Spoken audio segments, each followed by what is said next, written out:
Okay. So, yeah, I think we all are there.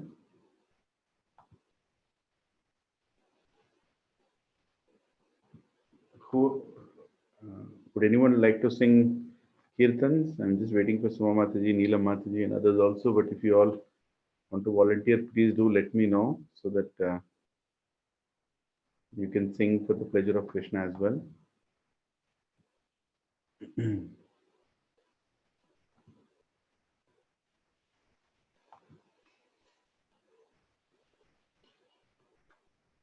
How are you doing, Vanilla Mataji? All well?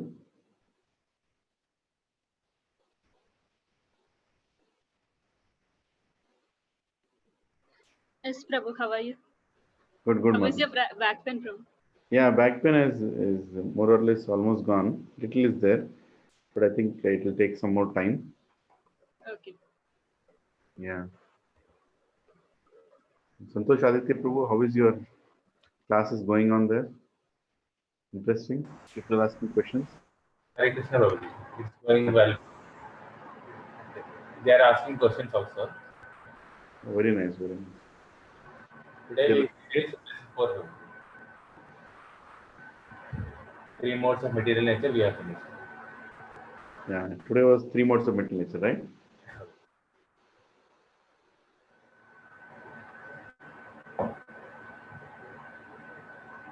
Okay.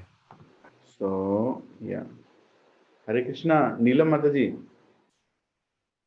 Hare Krishna Prabhuji, Dandavat Pranam. Hare Krishna Prabhuji. Hare Krishna, Hari Bol. So, Mataji, you want to start with some kirtan? Then Suma Mataji also is going to sing one kirtan. It will be nice. Suma Mataji will sing Prabhuji na today? Yeah, if both of you can sing, one after the other. Okay. First, let her start, Prabhuji. Sure, as you find. Yeah. Yes. Praveen Prabhu, Dandavat Pranam Prabhuji. Rahul Dev Prabhu, Dandavat Pranam. Mahaling Prabhu, Hare Krishna. Hare Krishna Prabhuji, Dandavat Pranam. Hare Krishna Mataji. Mataji, you want to start? Yeah, Prabhuji, is it okay? Otherwise, Neela Mataji can sing this week and next week I can sing. Please, Mataji, आप गाओ ना. Hari Bol. Hare Krishna Prabhuji, Hare Krishna. Hare Krishna, Dandavat Pranam Prabhu. आप दोनों भी गा सकती हैं एक के बाद एक. That is the Yuga Dharma of Yuga. You need camera also. Ani Mataji, Hare Krishna. Huh? Prabhuji, you will share the screen with the lyrics? Yeah, one minute. You are in Praveen Prabhu's login only, right? I can see Praveen Prabhu there. Yes, Prabhuji. 1 minute. That is, yeah. So I can pin your video. Yes. Yeah, you can see you now. And from here you can share the screen if you wish to.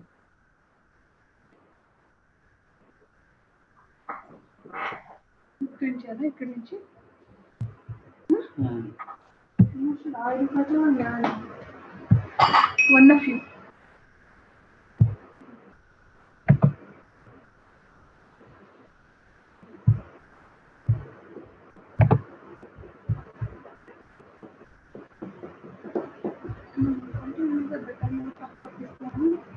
Tell me, what is it? What happened, Prabhuji? One second, Prabhuji, you are sharing. Yes. What is KK song? It's a nice Venkateshwar Swami's picture behind.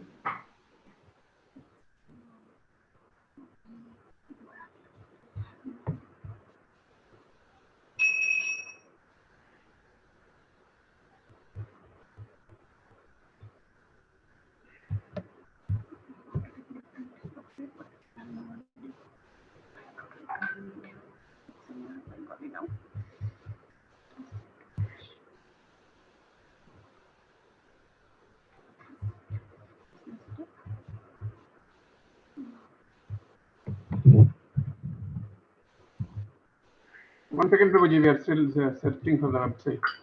Oh, no. Take your time. You want to share the Kirtan? Yes, Prabhuji. We are 2 minutes, Prabhuji. Yeah.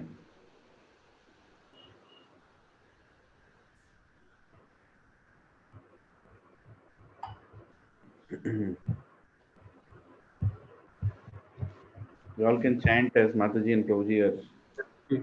trying to find the Kirtan. Nam Vishnupadaya Krishna Prasthaya Bhutale Srimate Bhaktivedanta Swaminiti Namini Namaste Saraswatdeve Gauravani Charane Nirvisheshu Nimadipasya Dastarane Jai Shri Krishna Chaitanya Prabhu Nityananda Shri Advaita Gadadhar Shusadi Gauravani Hare Krishna Krishna Hare Hare Ram Ram Hare Hare Hare Krishna Prabhuji, can you guys see Ram the Ram. screen, Prabhuji? Yes, Prabhuji. What do you want? Can you guys see the screen? We're sharing it. Just want to check whether you guys can see it. Yeah, we can see the Kirtan. If we increase the font a little, it will be useful. Yeah. Yeah. Oh, you're ready then? Okay. So Prabhuji is good? I'll keep everybody on mute. You can again unmute yourself, Prabhuji. Yeah, Prabhuji. This font is good, Prabhuji. See that font? Oh, yes, it is good. Okay. You can unmute yourself. I'm just muting everybody once. Okay, Prabhuji.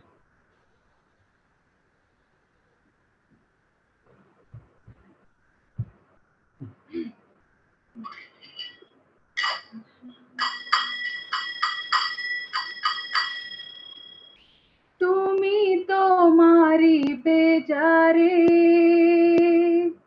के तारे राखीते पारे तब इच्छब सती भुवा तुम्ही तो मारी बेजारे के तारे राखीते पारे तब इच्छब सती भुवा ब्रह्मादि देवगण तव दासा गणना पुरे तव ज्ञारा पाला तव इच्छा माते जाता ग्रहगणा विरता शुभ फल कोरे दान रोगा शोक मृत्यु भया तव इच्छा मते होया तव न सदबल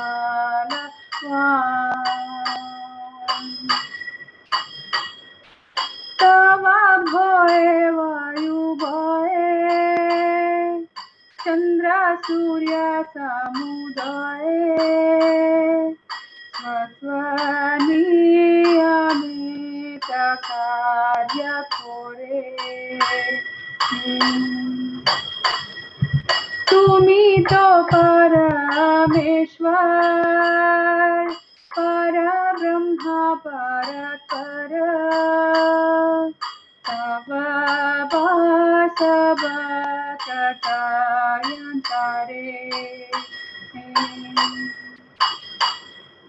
सदा शुद्ध सिद्ध कामा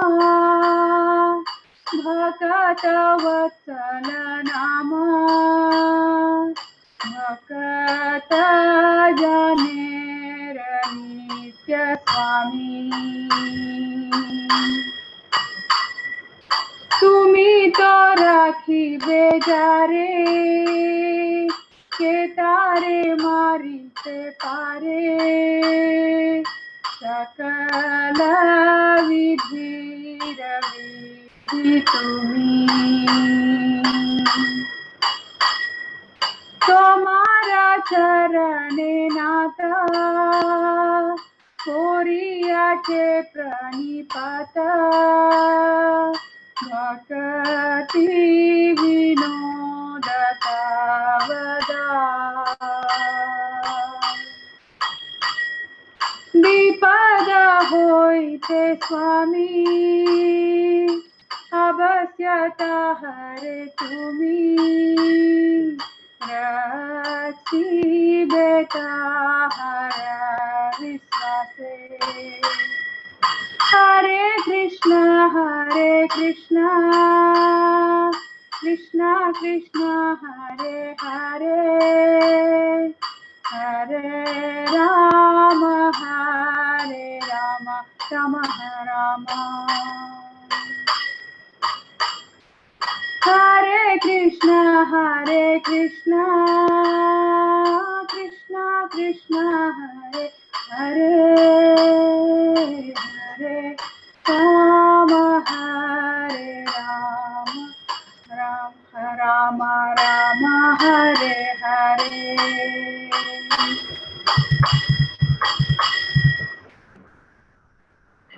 Translation.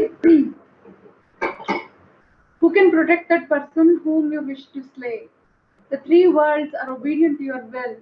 The gods, headed by Brahma, are your countless servants and stand ready to execute your command. By your will, the planets exercise their auspicious or inauspicious influences. Illness, grief, death, and fear occur by your will. Your command is all powerful. In the fear of you, the wind blows, and the sun, moon, and all others perform their allotted duties. You are the Supreme Lord, the Supreme Spirit, supreme above all. Your residence is in the heart of your loving devotee. You are eternally pure, all your desires are fulfilled. Your name is Bhaktavatsala, for you are very affectionate to the Vaishnavas. You are the eternal Lord of your loving devotees. Who can slay that person whom you wish to protect? You are the law of all laws. O Lord, your eternal servant Bhakti Vinoda has bowed down at your lotus feet. O Master, he cherishes the faith that you will surely protect him from all the dangers. So this is again Bhakti Vinod Thakur's bhajan, one of the bhajans, and the official name for this song is Avashya Rakshibe Krishna Vishwasa Palana, song number 2. And the song is taken from the book Sharanagati. Bhakti Vinod Saraswati Thakur says that Sri Krishna is all pervading. He is the maintainer and the annihilator. Nothing moves without the mercy of Sri Krishna. He is known as Bhaktavatsala as he fulfills all the wishes of pure devotees and also protects them. Hence, pray to Gopal with immense faith. Bhakti Vinod Thakur ki jai, Srila Prabhupada ki jai. Thank you, Prabhuji.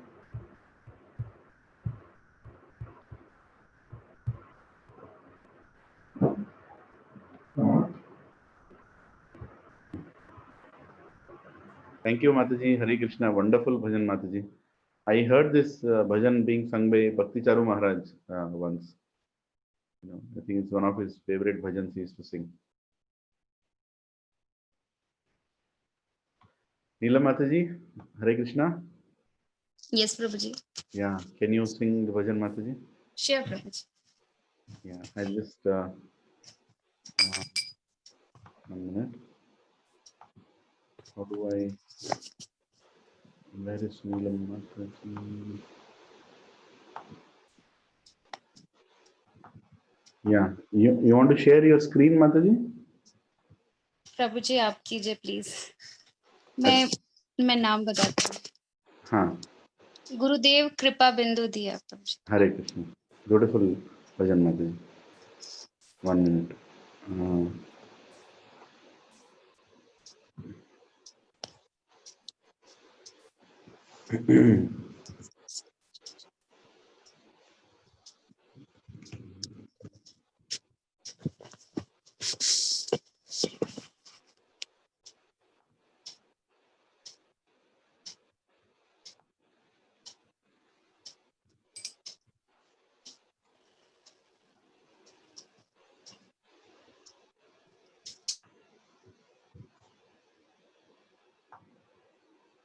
Yeah. So sharing. Yeah, can everyone see the bhajan?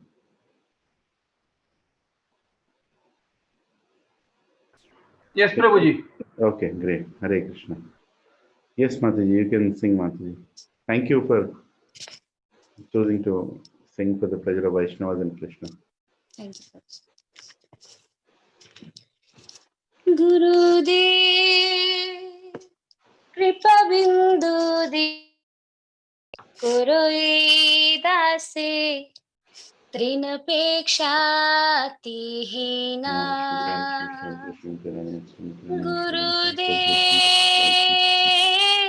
Namaste, Kripa Saraswati. Bindu Diya Kuroi Dase Trinapekshati-hina Hare Krishna, Hare Krishna, Krishna Krishna, Hare Hare Sakala Ram, Hare Ram, Ram, Hare Hare Sahane Krishna, Krishna बल दिया करो Krishna, निज माने स्पृहहीना सकल सहाने बल दिया करो निज माने स्पृहहीना गुरुदेव कृपा बिंदु दिया गुरुई दासे ऋणपेक्षातिहीना Krishna, Krishna, Krishna, Krishna, Ram, Ram, Ram, Ram, सकले Hare सम्मान Krishna, Krishna, Krishna, करते Krishna, Hare Ram, Krishna, शकति mute Prabhuji, please. Ram, Ram, Ram, देहना Krishna, Krishna, आया Krishna, था Lilan Prabhuji. Ram, Ram, Ram, Ram, Hare Lilan Prabhuji. Krishna, Krishna, Krishna, Krishna, Ram, Ram, Prabhuji. Ram, Ram, Hare Ram, Ram, Ram, Hare Krishna, Krishna, Krishna, Krishna, Ram, Ram, Ram, Hare Krishna, Ram, Ram, Ram, Hare Krishna, Krishna, Krishna, Krishna, Ram, Leela Ram, Mataji, sorry Mataji, continue. I will call Mataji and tell. Okay. Krishna, Krishna, Krishna, Krishna, Ram, Ram, Hare Krishna, Krishna, Krishna, Ram, Ram, Hare Krishna, Krishna, Krishna, Krishna, Ram, Ram, Hare Jai Shri Krishna.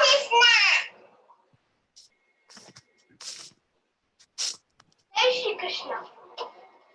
As Rama is our friend, Krishna, let us also feel his presence together. Janmashtami in a waiting way. Jai Shri Krishna. Krishna, Krishna, Krishna, Hare Hare, Ram, Ram, Hare Krishna, Krishna, Krishna, Krishna, Krishna, Krishna, Ram, Hare Krishna, Krishna, Krishna, Krishna, Krishna, Ram, Hare Krishna, Krishna, Krishna, Krishna, Ram, Hare Krishna, Krishna, Ram, Hare Hare Krishna, Krishna, Krishna, Krishna, Ram, Ram, Hare Krishna, Krishna, Ram, Hare Krishna, Krishna, Ram, Hare Hare Krishna, Krishna, Krishna, Ram, Hare Krishna, Krishna, Krishna, Ram, Hare Krishna, Hare Krishna, Hare Krishna, Krishna, Ram, Hare Krishna, Krishna, Hare Ram, Hare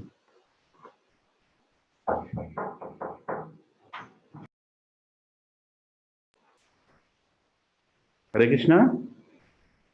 Yes, Prabhuji. Prabhuji, you have to mute Prabhuji because Mataji's song and your chanting is a conflicting. Oh, Krishna, Hare Krishna, Hare Krishna. Sorry. I was just finishing my last round. Yeah. Okay.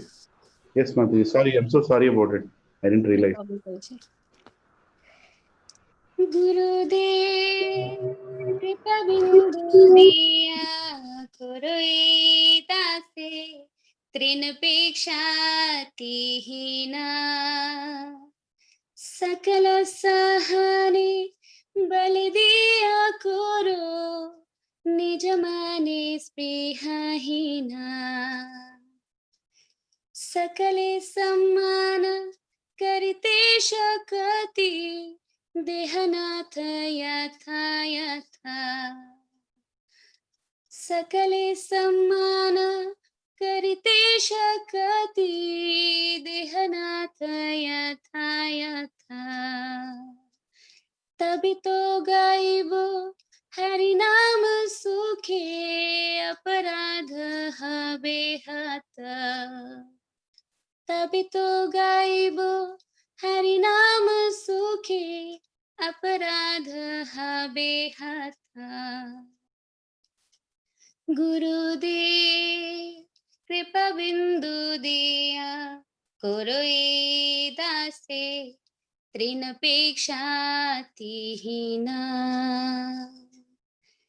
कभी है ना कृपा लभियाए जाना कृतार्थ है बेहनाथा कभी है ना कृपा लभियाए जाना कृतार्थ है बेनाथा शक्ति बुद्धिहीना আমি অতি দীন কর মোরে আত্মসাতা শক্তি বুদ্ধিহীন আমি অতি দীন কর মোরে আত্মসাতা গুরুদেব কৃপা বিন্দু দিয়া করই দাসে तृणपेक्षातिहीना योग्यता विचारे किछु नाही पाए तुम्हार करुणा सारा योग्यता विचारे किछु नाही पाए तुम्हार करुणा सारा करुणा न होइले কান্দিয়া কান্দিয়া প্রাণ না রাখিব আরা করুণা না হইলে কান্দিয়া কান্দিয়া প্রাণ না রাখিব আরা গুরুদেব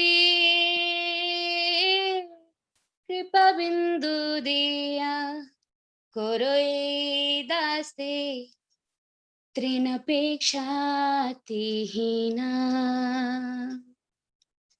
हरे कृष्णा कृष्ण कृष्ण हरे हरे हरे राम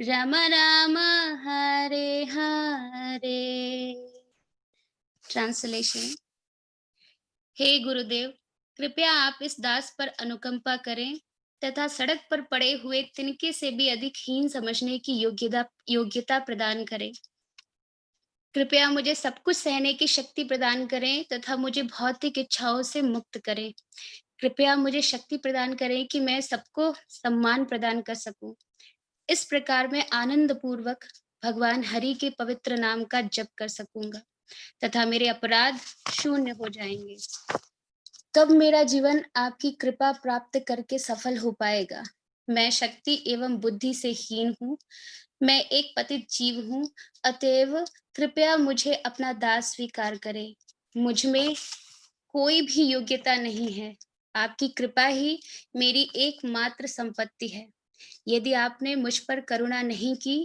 तो मैं रोते रोते अपने जीवन का अंत कर दूंगा श्रील प्रभुपाद की जय हरे कृष्णा प्रभु जी Hare Krishna, wonderful bhajan Mataji. It's a very difficult tune to sing though. I tried it many times, but I can't. I have to learn maybe. Thank you for singing. Can somebody sing? Can somebody repeat the translations in English?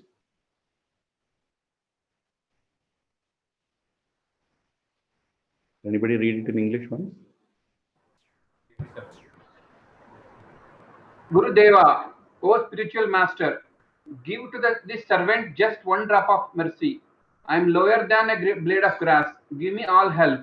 Give me strength. Let me be as you are, without desires or aspiration. I offer you all respects, for thus I may have the energy to know you correctly. Then, by chanting the holy name in great ecstasy, all my offenses will cease. When will such mercy fall to this one who is weak and devoid of intelligence? Allow me to be with you. If you examine me, you will find no qualities. Your mercy is all that I am made of. If you are not merciful unto me, I can only weep and I will not be able to maintain my life. Hare Krishna. Hare Krishna. Thank you, Prabhuji. Thank you for reading. It's a very powerful bhajan explaining the dependency of a devotee on the mercy of a guru, right? And this can be, such bhajans can be sung, but the most important thing is to realize and accept our dependency there, right? That's the most difficult part. Most of the time, for us, guru means, a person who has given us initiation or is inspiring. But how much are we really living these sentences of that you are the only hope, you are the only way that I can please Krishna, right? So that is also mercy of Krishna that we get. So when we are sincere, Krishna sends a perfect guru, and when we get a perfect guru, we get Krishna. So both are hand in hand, right? So we have to please Lord Krishna to get a perfect guru, and we have to please Guru to get Krishna.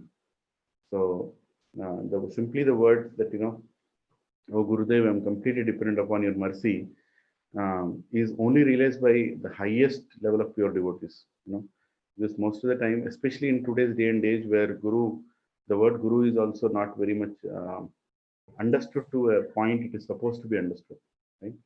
So a lot of times, we want a guru for Diksha, we get a name, and we are part of Parampara, but we don't understand how important how much our spiritual progress is dependent upon that guru. So we should never forget that. Sometimes the guru is not physically accessible. The guru is virtually accessible most of the time. But still, we should remember that our spiritual progress is completely dependent upon the mercy of the guru and his instructions. Any disciple, whether he is living with the guru personally or is away from the guru, and he is mostly interacting virtually or sometimes not even interacting, if a disciple is following the instructions given by the guru, then the guru is with that disciple. Whole Guru Tattva is understood only when we follow the instructions of the guru, right? If you see in the past, the greatest of the acharyas, their greatest greatness was how much dedicated and uh, how much sincere they were to their guru's instructions, right? Even if you see Ramanujacharya, how he was sincerely dedicated to the instructions of Yamunacharya. Even if you see Srila Prabhupada himself in our Sampradaya, how much Srila Prabhupada was dedicated to the instructions of Bhakti Siddhanta Saraswati Thakur. Even after so many years of his departure, like 50 years of his departure, still he was fulfilling the desire of his guru. And he felt always his presence of his guru, always his presence of his guru, along with the instruction, right? And so are also the glorious disciples of Srila Prabhupada, who have continued the movement, ISKCON movement, even after Prabhupada left this planet. And they are still continuing and growing and preaching and spreading. And individually, if you try to see the enthusiasm with which they are spreading it, they are serving it, even in the absence of their guru, but they don't feel the absence of their guru. They very much feel the Prabhupada is there with them, right, at every step. When we hear these memories, then we'll understand. And actually, even the disciples of the grandchildren, we're all the grandchildren of Prabhupada. So when we serve to the instructions of Prabhupada or to the instructions of our gurus in disciplinic succession, we do feel the presence of all the entire Sampradaya will feel, So we Vande Guru Shri Charanaramandam. To such Guru, we are performing our obeisances and requesting and pleading that please continue to shower your mercy on all of us, on so that we can make some progress in our spiritual life. Hare Krishna. Thank you for singing that bhajan, Mataji. Sorry, I had some part of the last round left. I said, okay, let's finish it before the class. And I didn't know that I was not on mute. Hare Krishna.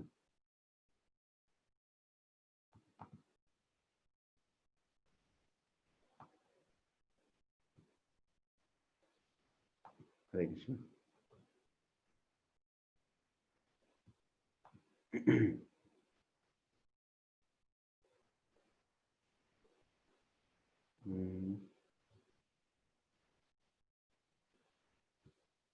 One minute. I think I have to share my screen.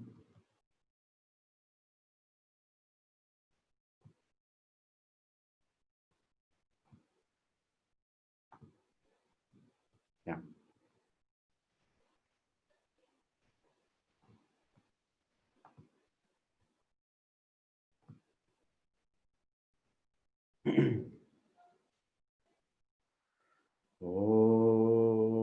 अज्ञानतिमिरान्धस्य ज्ञानाञ्जनशलाकया चक्षुरुन्मिलितं येन तस्मै श्रीगुरवे नमः। श्रीचैतन्यमनोभीष्टं स्थापितं येन भूतले स्वयं रूपा कदा मह्यं ददाति स्वपदान्तिकं। वन्देऽहं श्रीगुरो श्रीयुतापदकमलं श्रीगुरुं वैष्णवांश्च श्रीरूपं साग्रजातां सहगना रघुनाथान्वितं तं सजीवं साद्वैतं सावधूतं परिजनासहितं कृष्णचैतन्यदेवं श्रीराधा कृष्णपदान् सहगना ललिता श्रीविशाखान्वितां च। हे कृष्ण करुणा सिंधो दीनबंधो जगत्पते गोपेशा गोपिका कांत राधा कांत नमोस्तुते। तप्त कांचना गौरांगी राधे वृंदावनेश्वरी वृषभानुसुते देवी प्रणमामि हरिप्रिये। वाञ्छाकल्पतरुभ्यश्च कृपा सिन्धुभ्य एव च पतितानां पावनेभ्यो वैष्णवेभ्यो नमो नमः। जय श्री कृष्णा चैतन्य प्रभु नित्यानंद श्री अद्वैत गदाधार शिवासादि गौर भक्त वृंद। हरे कृष्णा कृष्णा कृष्णा हरे हरे हरे राम राम राम हरे हरे। ओम नमो भगवते वासुदेवाय। ओम नमो भगवते वासुदेवाय। ओम नमो भगवते वासुदेवाय। नारायणं नमस्कृत्यं नरं चैव नरोत्तमं देवीं सरस्वतीं व्यासं ततो जयमुदीरयेत्। नष्टप्रायेषु अभद्रेषु नित्यं भगवत सेवया भगवती उत्तमश्लोके भक्तिर्भवति नैष्टिकी। कृष्णाय वासुदेवाय देवकीनन्दनाय च नन्दगोपः कुमाराय गोविन्दाय नमो नमः। नमः पंकजनाभाय नमः पंकजमालिने नमः पंकजनेत्राय नमस्ते पंकजांग्रे। नमो महावदन्याय कृष्णप्रेमप्रदायते कृष्णाय कृष्ण चैतन्य नामिने गौरत्विषे नमः। नमः ब्राह्मण्याय देवाय गौब्राह्मणहिताय च जगद्दिताय कृष्णाय गोविन्दाय नमो नमः। नमः ओं विष्णुपदाय कृष्णपृष्ठाय भूतले श्रीमते भक्तिवेदांत स्वामीनिति नामिने। नमस्ते सरस्वती देवे गौरवाणी प्रचारिणे निर्विशेष शून्यवादी पाश्चात्य देशतारिणे। जय श्री कृष्ण चैतन्य प्रभु नित्यानंद श्री अद्वैत गदाधर श्रीवासादि गौर भक्त वृंद। हरे कृष्णा कृष्ण कृष्णा हरे हरे हरे राम राम राम हरे हरे। हरे कृष्णा कृष्ण कृष्णा हरे हरे हरे राम राम राम हरे हरे। हरे कृष्णा कृष्ण कृष्णा हरे हरे हरे राम राम राम हरे हरे। मूकं करोति वाचालं पङ्गुं लङ्घयति गिरिं यत्कृपः तमहं वन्दे श्रीगुरुदीनतारिणं श्रीपरमानन्दमाधवं श्रीचैतन्य ईश्वरम्। ओम अपवित्रो पवित्रो वा सर्वावस्थं गतोऽपि वा यत्स्मरेत् पुण्डरीकाक्षं साभ्याभ्यन्तरं शुचे। श्रीविष्णु श्रीविष्णु श्रीविष्णु। चेतोदर्पणमर्जनं भवमहाद्वाग्निर्वापनं श्रेयकैरिव चन्द्रिका वितरणं विद्यावधूजीवनम् आनन्दं बुद्धिवर्धनं प्रतिपदं पूर्णामृतस्वादनं सर्वत्मस्थापनं परं विजयते श्रीकृष्णसङ्कीर्तनं। नाम्नामकारि बहुडानि च सर्वशक्ति तत्रातिपा नियमिता स्मरणेन काल एतादृशी तव कृपा भगवन् ममापि दुर्दैवमिदृशम् इह जानिननुरागः तृणादपि सुनीचेनातरोरपि सहिष्णुना अमाननीयमानदेन कीर्तनय सदा हरि।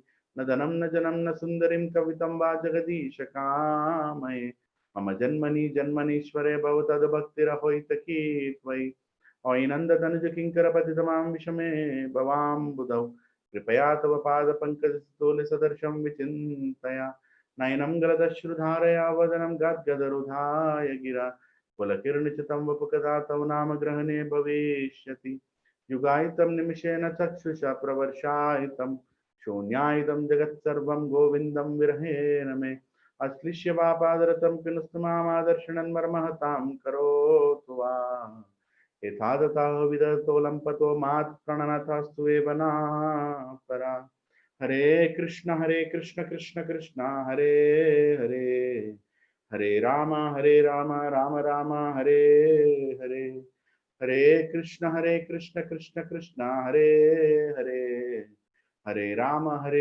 राम राम हरे हरे हरे कृष्ण कृष्ण कृष्ण हरे हरे हरे राम राम राम हरे हरे।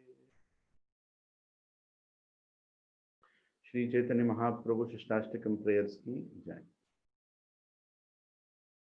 हरे Krishna. Thank you all for joining. I hope everybody is in good health and your sadhana is going on nicely during this lockdown period. Week after week, this lockdown is becoming more and more heavier, especially for devotees who are trying to be in Krishna consciousness. Whenever I'm speaking to devotees, I'm hearing now the separation is really becoming difficult. You know, as every day passes, we are not meeting each other. Our meetings have become mostly 99% virtual. Sometimes we get to see few devotees, by God's fortune, in different ways. Either I see them sometimes in the farm on Saturdays, or I see them sometimes when I have to deliver something to their house, or whichever way. But it is really becoming difficult, and even the sadhana becomes difficult. Chanting back feels very heavy. Everything in spiritual life becomes very difficult with association not happening as regularly, and especially physical association, vapu, when it is missing among devotees. So I request all devotees to please participate enthusiastically in these satsang programs and speak. Don't look at it like a one-way conversation. Normally, most of the sessions that I try to conduct, I try to bring as much participation as possible by asking you questions. But I request you to please express it out, because I know these are the only sessions where you get to share your realization, share your knowledge that you have learned, and the questions that you may have, right? So most of the time, other Zoom sessions, when you hear from guest speakers, we normally only hear it more, right? There is no Q&A. With that said, I would like to start today's session itself with a little bit of Q&A, right? So how is this lockdown affecting you, and how are you making sure that your enthusiasm in Krishna consciousness is continuing, and what are the struggles that you're facing? If you can please share, and also help others, including me, how to overcome those struggles. Let's spend a few minutes on this.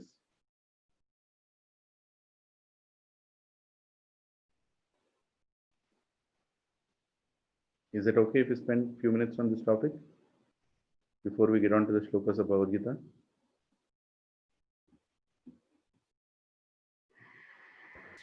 Yes, Prabhuji. Yeah. So how is this lockdown affecting you, and what is the help you need, and how you can help us by telling how you are making it more worthwhile even during this lockdown time? Please share your views, and anybody can start.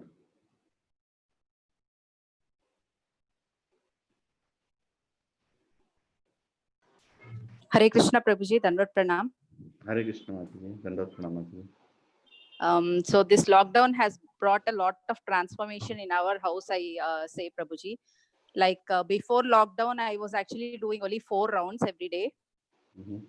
So I was having an excuse like I have a younger daughter, like she's only 2 years, and I'm working. All those excuses I had, but somehow because of this lockdown, I don't need to travel. I'm working from home, so I get more time actually. Yes, Sona Yeah, Mataji. that made me actually do like 16 rounds. So Hari from the Bol. past 4-5 months, I have been doing continuously 16 rounds, Prabhuji. That's so And nice I to could hear. actually get the taste actually. And this is not only myself, even the kids actually get to see us and they get inspired. So we don't need to actually tell them like you have to do this rounds and this will really help us and everything. So once we actually do that, they actually watch us. That is what you have been telling in the SSR sessions as well. So we bought Anant for that reason, for the SSR sessions. So Anant, he was progressing very much, Prabhuji, after your SSR sessions. Like he read Mahabharata, he read Ramayanam. Now he's reading Bhagavatam. He came to third canto, Prabhuji. Hare Baap Re. Hari Hare Bol. Krishna. Hari.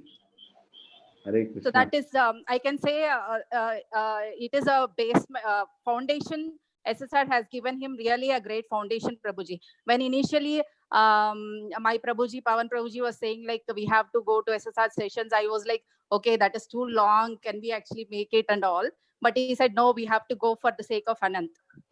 So we attended those sessions and it really benefited a lot, Prabhuji.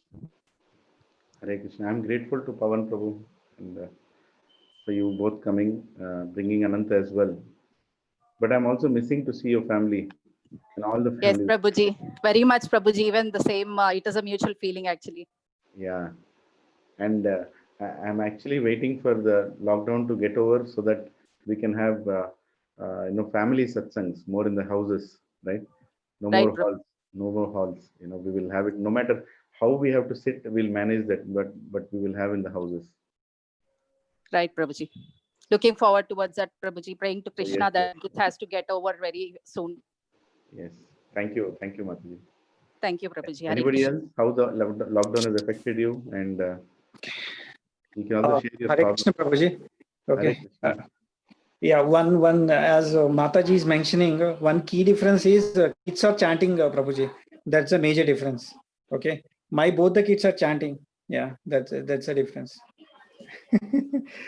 Because we are chanting, they started chanting. That is the only difference I could think of. Maybe they are getting more time. So because the traveling time, everything got saved.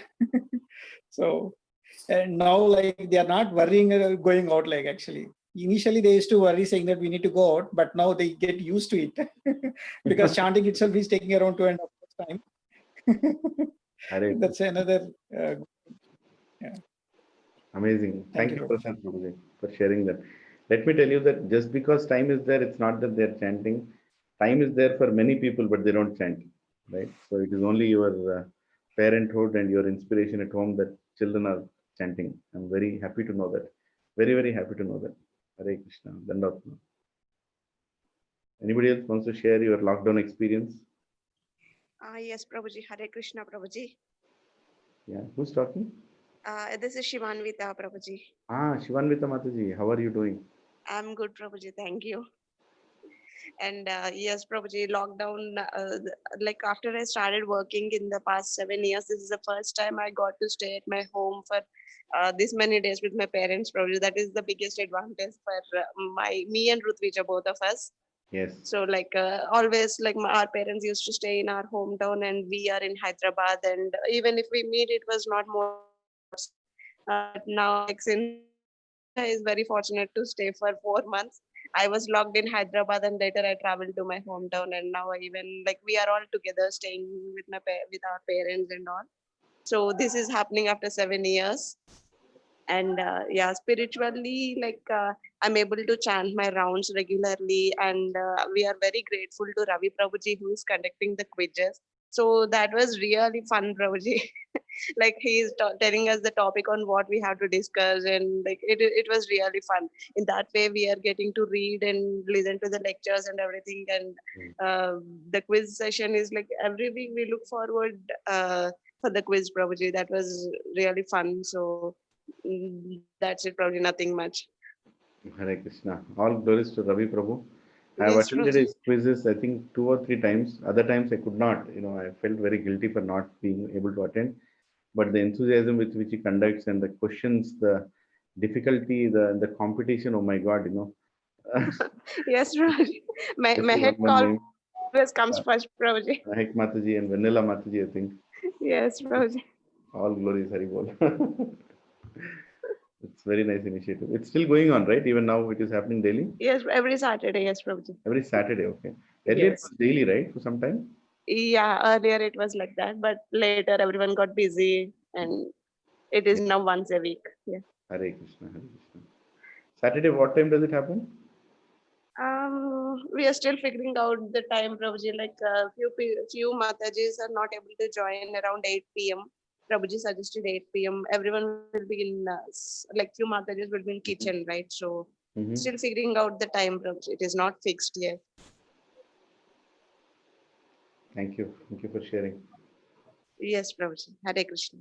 Hare Krishna. Anybody else who wants to share your lockdown experience?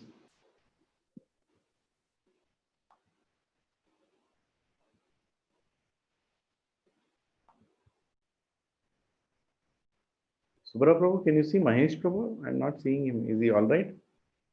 He was all right, Prabhuji. Hello, Hare Krishna, Prabhuji. Yeah, Mahesh Prabhuji is all right. I spoke to him yesterday, this morning. He is not in the session, I think, today, but probably, he's pretty busy, very busy. Apart from that, the morning sessions. Yeah, I know. So for me, this lockdown is actually like after the Zoom sessions started, it kept on busy basically. The Sunday sessions, Sunday morning sessions are taking really the whole week of time for preparation. Every day almost spending 2-3 hours reading, not something reading in order or nothing reading in specific order, but every slide, every bit of your slides, we take. So if that sloka is there, go read that purport. Then some of the slides have like 20, 30, 40 slokas. So every week I'm ending up reading 30, 40 purports from different bits and pieces of Bhagavatam, Bhagavad Gita, and so on. Hare Krishna, Hare Krishna. So pretty much now all the volumes of Bhagavatam are open, both English and Telugu in our house, basically. Haribol! Hare. That itself is a big achievement. Radha Gopinath Prabhu will be very pleased. Radha Gopinath Prabhu from Chopati, he told once, whenever I go to anybody's house and I see shining Bhagavatam sets, I become very upset. That means they have never opened the cover only. So almost every dinner table discussion is what one or other sloka is the dining table discussion, basically. Wow. Because I sometimes I don't understand it as much as Nirupama Mataji understands, or my father-in-law understands, or even Sumedh and Sukirti sometimes adds a lot of information for me to speak, basically. So, but now the sessions are coming to an end. I think we are done to 10 sessions. There's only 2 sessions left. So currently getting busy with the Janmashtami stuff, and then we'll have to see what to do with the team. So we have like now about 12 people in the Satsang group. So what we started with people have moved, some people have joined, some people have left, and this all Krishna's mercy, who is coming, who is going. So right now, stable 10 to 12 people in the group. So I don't know, I'll have to and see what to do with the You have to serve them, that's all. Yeah, I don't let them disperse, they're just coming into the flow. Yeah. Because it has become Zoom now, my mother started coming to the sessions. Because my mother is coming, my sister, then another sister, another cousin. So like there are 4 or 5 family members in the sessions now, basically listening to. Hare Krishna. Wonderful, Prabhuji. Thank you for sharing. Yeah, no problem. Hare Krishna. Yeah. Service to Krishna, the most affected, the best person who gets most benefited is the one who serves. Right. So for the next, I don't know if I do, if somebody is wanting to volunteer, I would require really some help in doing everything Telugu sessions, basically. Yeah, if anybody wants to volunteer, anybody wants to extend help to me, that will be great help. For what, Prabhuji? For volunteering for what? For the next sessions, Prabhuji, in preparing some material or going. Oh, yes. This is all Telugu stuff, Prabhuji. We don't have any material. Trying to translate, type in even bhajan songs, everything. We're putting everything in Telugu, basically. Oh, songs, everything for the sessions we're doing it in Telugu, right? I'm surprised to know that there is no electronic copy of Bhagavatam and Bhagavad Gita Right. in Telugu. I'm really Especially, surprised. So both our kids, they're sitting and typing every day Telugu songs, bhajans in Telugu for My me. God, this is. Yeah. So Prabhuji and Mataji, here comes the service opportunity. If anybody can help Subbarao Prabhu, I think he's creating an asset. Himself and even Mahesh Prabhu together are creating an asset which many generations will be using for preaching purposes in Telugu. So please, I humbly request you all to please support and help Subbarao Prabhu by volunteering. And it might be some service during the week where you may have to type, especially you should know Telugu very well to do that. Not very well, but at least if you know. We have the Telugu books, you have to see them and type them basically. Yeah. So sometimes, yes. Is there anybody in the group who is good at typing Telugu? Anyway, so that's the thing, Prabhuji. That's what is keeping me busy. Yeah. Otherwise, by now, it will I can help, and sometimes I'm helping, but I'm not very consistent, Prabhuji. I'm doing some help, but I think I need to do more. I can do Telugu typing. Telugu typing transliteration. Yeah. Soon your sessions are going to start. Yeah, soon your sessions are also going to start, Prabhuji. I don't think you will be able to help much. Praveen Prabhuji is helping me with a lot of stuff, my moral support. Basically, I call him every other day just to hear his voice. No, that's not going to help you. Subbarao Prabhu, I will give you the number of Narasimha Stuti Prabhu. Okay. He's a very senior god brother to me. He preaches in Telugu in Hyderabad temple. I don't know if you've seen Narasimha Stuti Prabhu. Okay. So, yes, Prabhuji, we have seen him. I have seen him in this also. Yeah. So I request you to call him and talk to him once. You can ask if he has got any electronic material of Bhagavad Gita, Bhagavatam. Because he preaches in Telugu only, and he uses, of course, the books, and he also prepares a lot of material electronically. So I reached out to the Tirupati SVU students whom I gave the lecture. So they offered me to scan the whole Bhagavad Gita if nothing works out. Hare Krishna. But you cannot copy, right, if you scan it. Yeah, we cannot copy. You can use them as it is pictures. They said, like, no, Prabhuji, page by page, we will make sure you're scanning it very properly. One chapter at a time. No, but talk to Narasimha Stuti Prabhu once. Okay. I'll take the number from you later. Yeah, please. Just leave me a message and I will send it to you. He might be really helpful. I'm so sure that definitely there are preachers in Telugu who are using this material. And I personally remember seeing Telugu Bhagavad Gita electronically. Somebody sent it in WhatsApp. Yeah. And I don't know, I lost it. After that, I lost it. I should have. So both of our SSR sessions will come to an end within 2-3 weeks now, basically. Telugu SSR sessions. First. Yes. And so wonderfully conducted. So many who are benefited. And the material that you conducted is available online now. So some of the new people can just go and browse it in YouTube and hear it, even when you're not there. And I'm sure Krishna's blessings will come.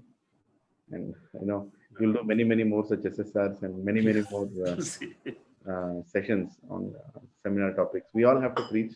This is the preaching movement. And we all have to learn. Nobody is perfect and great.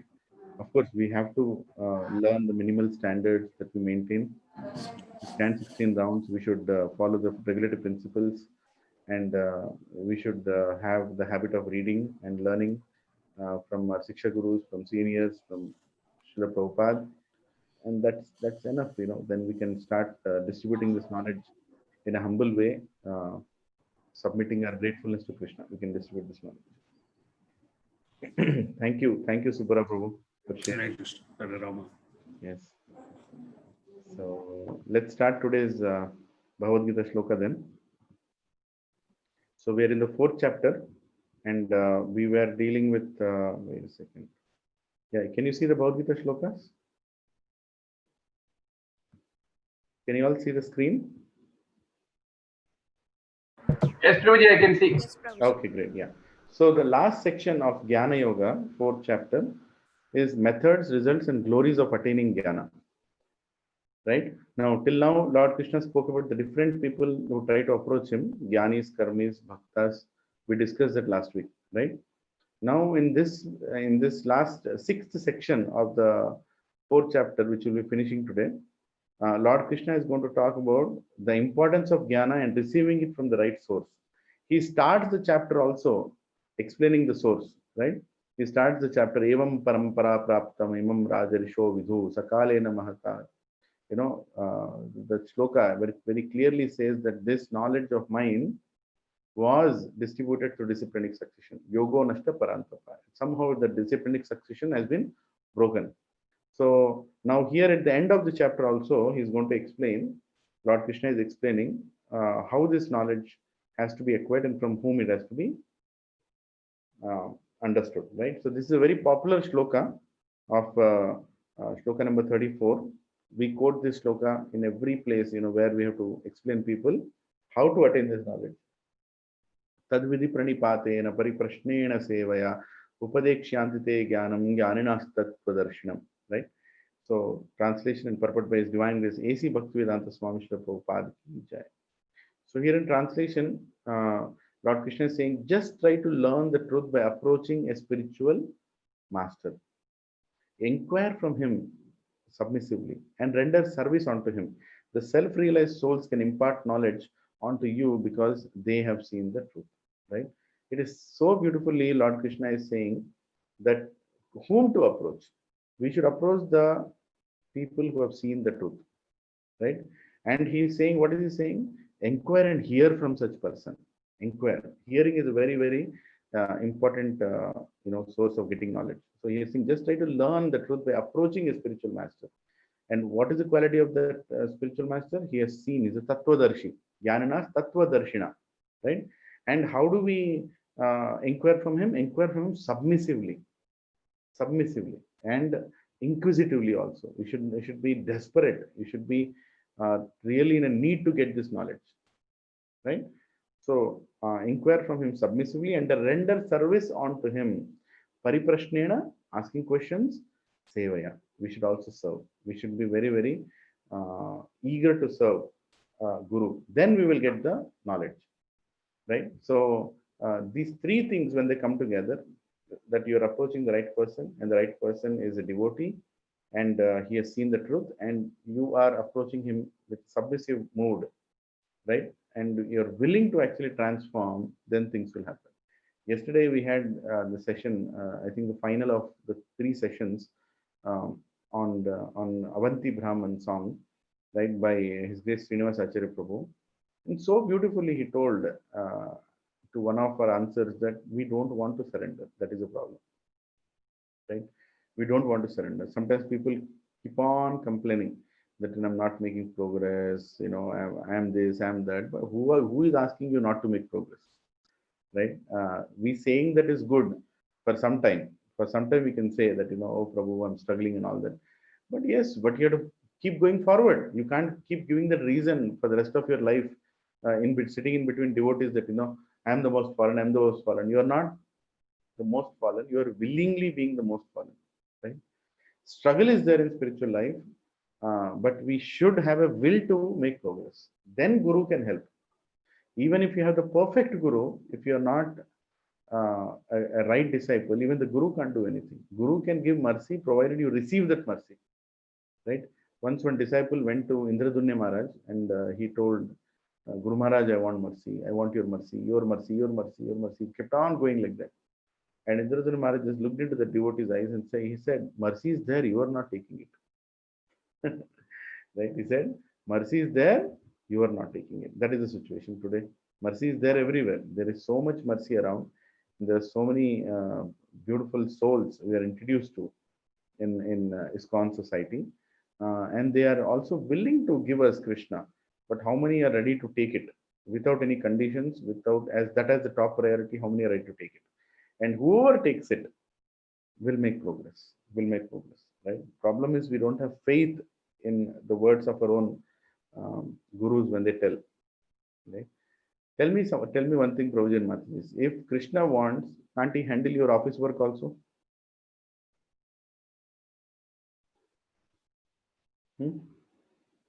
Do you think only you can handle your office work, or Krishna can also handle your office work?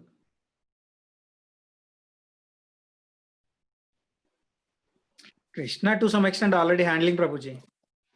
Not to some extent, Prabhu is handling Great 100%. extent. Yeah, to great extent. Otherwise, We we'll are not be thinking sitting that we here are handling. Yeah. discussing this, right? Yeah. In case of Impossible. devotees, go ahead, Prabhu. Sorry. To a great extent, he is already handling Prabhuji, as you mentioned. Otherwise, we'll not be sitting and discussing this. You are still saying great extent. I am saying he is only handling. Okay, Prabhuji. Yeah. Right? See, Prabhu, I'll tell you, everything in this planet is happening only because of his sanction. And even a blade of grass is moving only by God's sanction. Right? So he is the one actually is doing everything. We are thinking that we are doing, but he is getting it done through us. That is the greatness of Krishna. He is getting it done through us. We are fools that we are thinking that, I am the doer. We are doing nothing. We are only choosing. We are only choosing, and Krishna is executing everything for us. Everything is executing for us. So you might say, Prabhuji, then what am I doing? See, you have to choose Krishna. If we choose sincerely, he will actually take care of your office work also. He will only give you Krishna conscious work. Direct Krishna conscious work. Even office work is indirect, but direct Krishna conscious work, provided we have faith. So we should not jump suddenly without having that faith, right? When we have that faith, Krishna has taken care of everything for devotees. He can turn your entire business and give you so much time that you can spend in Krishna consciousness. And when you're not interested, and when you think that I have to do, I am the doer, he can even turn it the other way around and keep you busy throughout day and night. And we actually feel that because of me the business is running, because of me the company is running, because of me the work is going on, I have to do my part. All those things are right, but it is Krishna who is actually holding everything is with him. Every little thing is held by him only. There is a thin line, right? Now, does Krishna want us to do all those things? Yes, he wants us to do all those things. He wants us to do the office work, he wants us to take care of the family, but at the same time we should not think that it is we who are doing it. And the live example of that is Arjuna and Krishna, right? Krishna told the Bhagavad Gita, and he told Sarva Dharman Parityajya Mamekam Sharanam Vraja. I'll take care of all your sins. Aham Tvam Sarvapapyabhyo Mokshashyami Masucha. He said, I will take care of all your sins. Don't worry. I will relieve you from everything. Just surrender unto me. Right? And he also said, go and fight. Now, Arjuna actually fought the best war of his life. He did everything. At one point, he was thinking that he's killing, he's doing everything. Even a devotee who has heard Bhagavad Gita directly from Krishna got confused, thinking that he is doing it. And at the end of the Bhagavad Gita, end of the Mahabharat war, Lord Krishna tells Arjuna, you please get down from the chariot. And Arjuna says, you can also get down. He said, no, first you get down, then I will get down. Then Arjuna gets down, and then Krishna, as soon as Krishna gets down, the whole chariot turns into powder of ash. Pieces, small, granular sand it becomes. And Arjuna is shocked. What is this? The whole chariot has become like that. Krishna says, who do you think was holding it all together? You were fighting, but everything was holded on by me. I was holding everything together. The moment the war got over and I left I removed my hold on this chariot, it turned into powder, right? So indirectly, everything was being done by Krishna only. But he makes us feel that we are doing something, and in his service, he gives us that service to do it. So why am I saying it? This is because we should have as much faith and understanding that whatever office work that you are doing also is being done by Krishna only. Devotee means he sees Krishna in everything, not that he sees only in something and other places I'm there, Krishna is not there. Krishna is there in everything. Even for a non-devotee, it's Krishna only who is doing it, but he is not realizing it. What is the difference between devotee and a non-devotee? Devotee sees Krishna's hand in everything. Non-devotee only sees his hand in everything. He doesn't see Krishna there.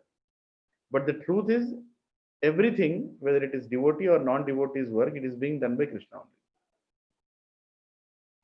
Right? For example, just now, Subhamata is saying a beautiful bhajan. What was mentioned in that bhajan? Who is the ultimate protector? Who is the ultimate protector? There is one paragraph where Mataji was singing and translating that she had read the translation that he is protecting the universes, and all the auspicious and inauspicious influences on the planets are controlled by Krishna only. Right? Is that right, Soma Mataji?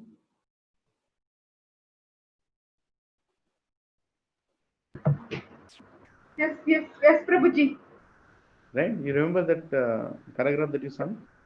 Yes, Prabhuji. Yeah. So auspicious and inauspicious also is completely in Krishna's hands. So do you think coronavirus is not in Krishna's hands? It is very much in his hands, Prabhuji. Completely his hands only. Completely. Don't and nothing is inauspicious. If you see Krishna in it, nothing is inauspicious.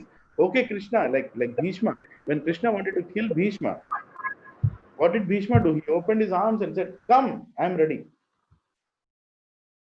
Come, I'm ready." So if death is coming in the form of corona, then come, I'm ready, Krishna. I'm ready. Please come. I'm very much done. I've been struggling with my unnecessary vows that I've taken for this kingdom.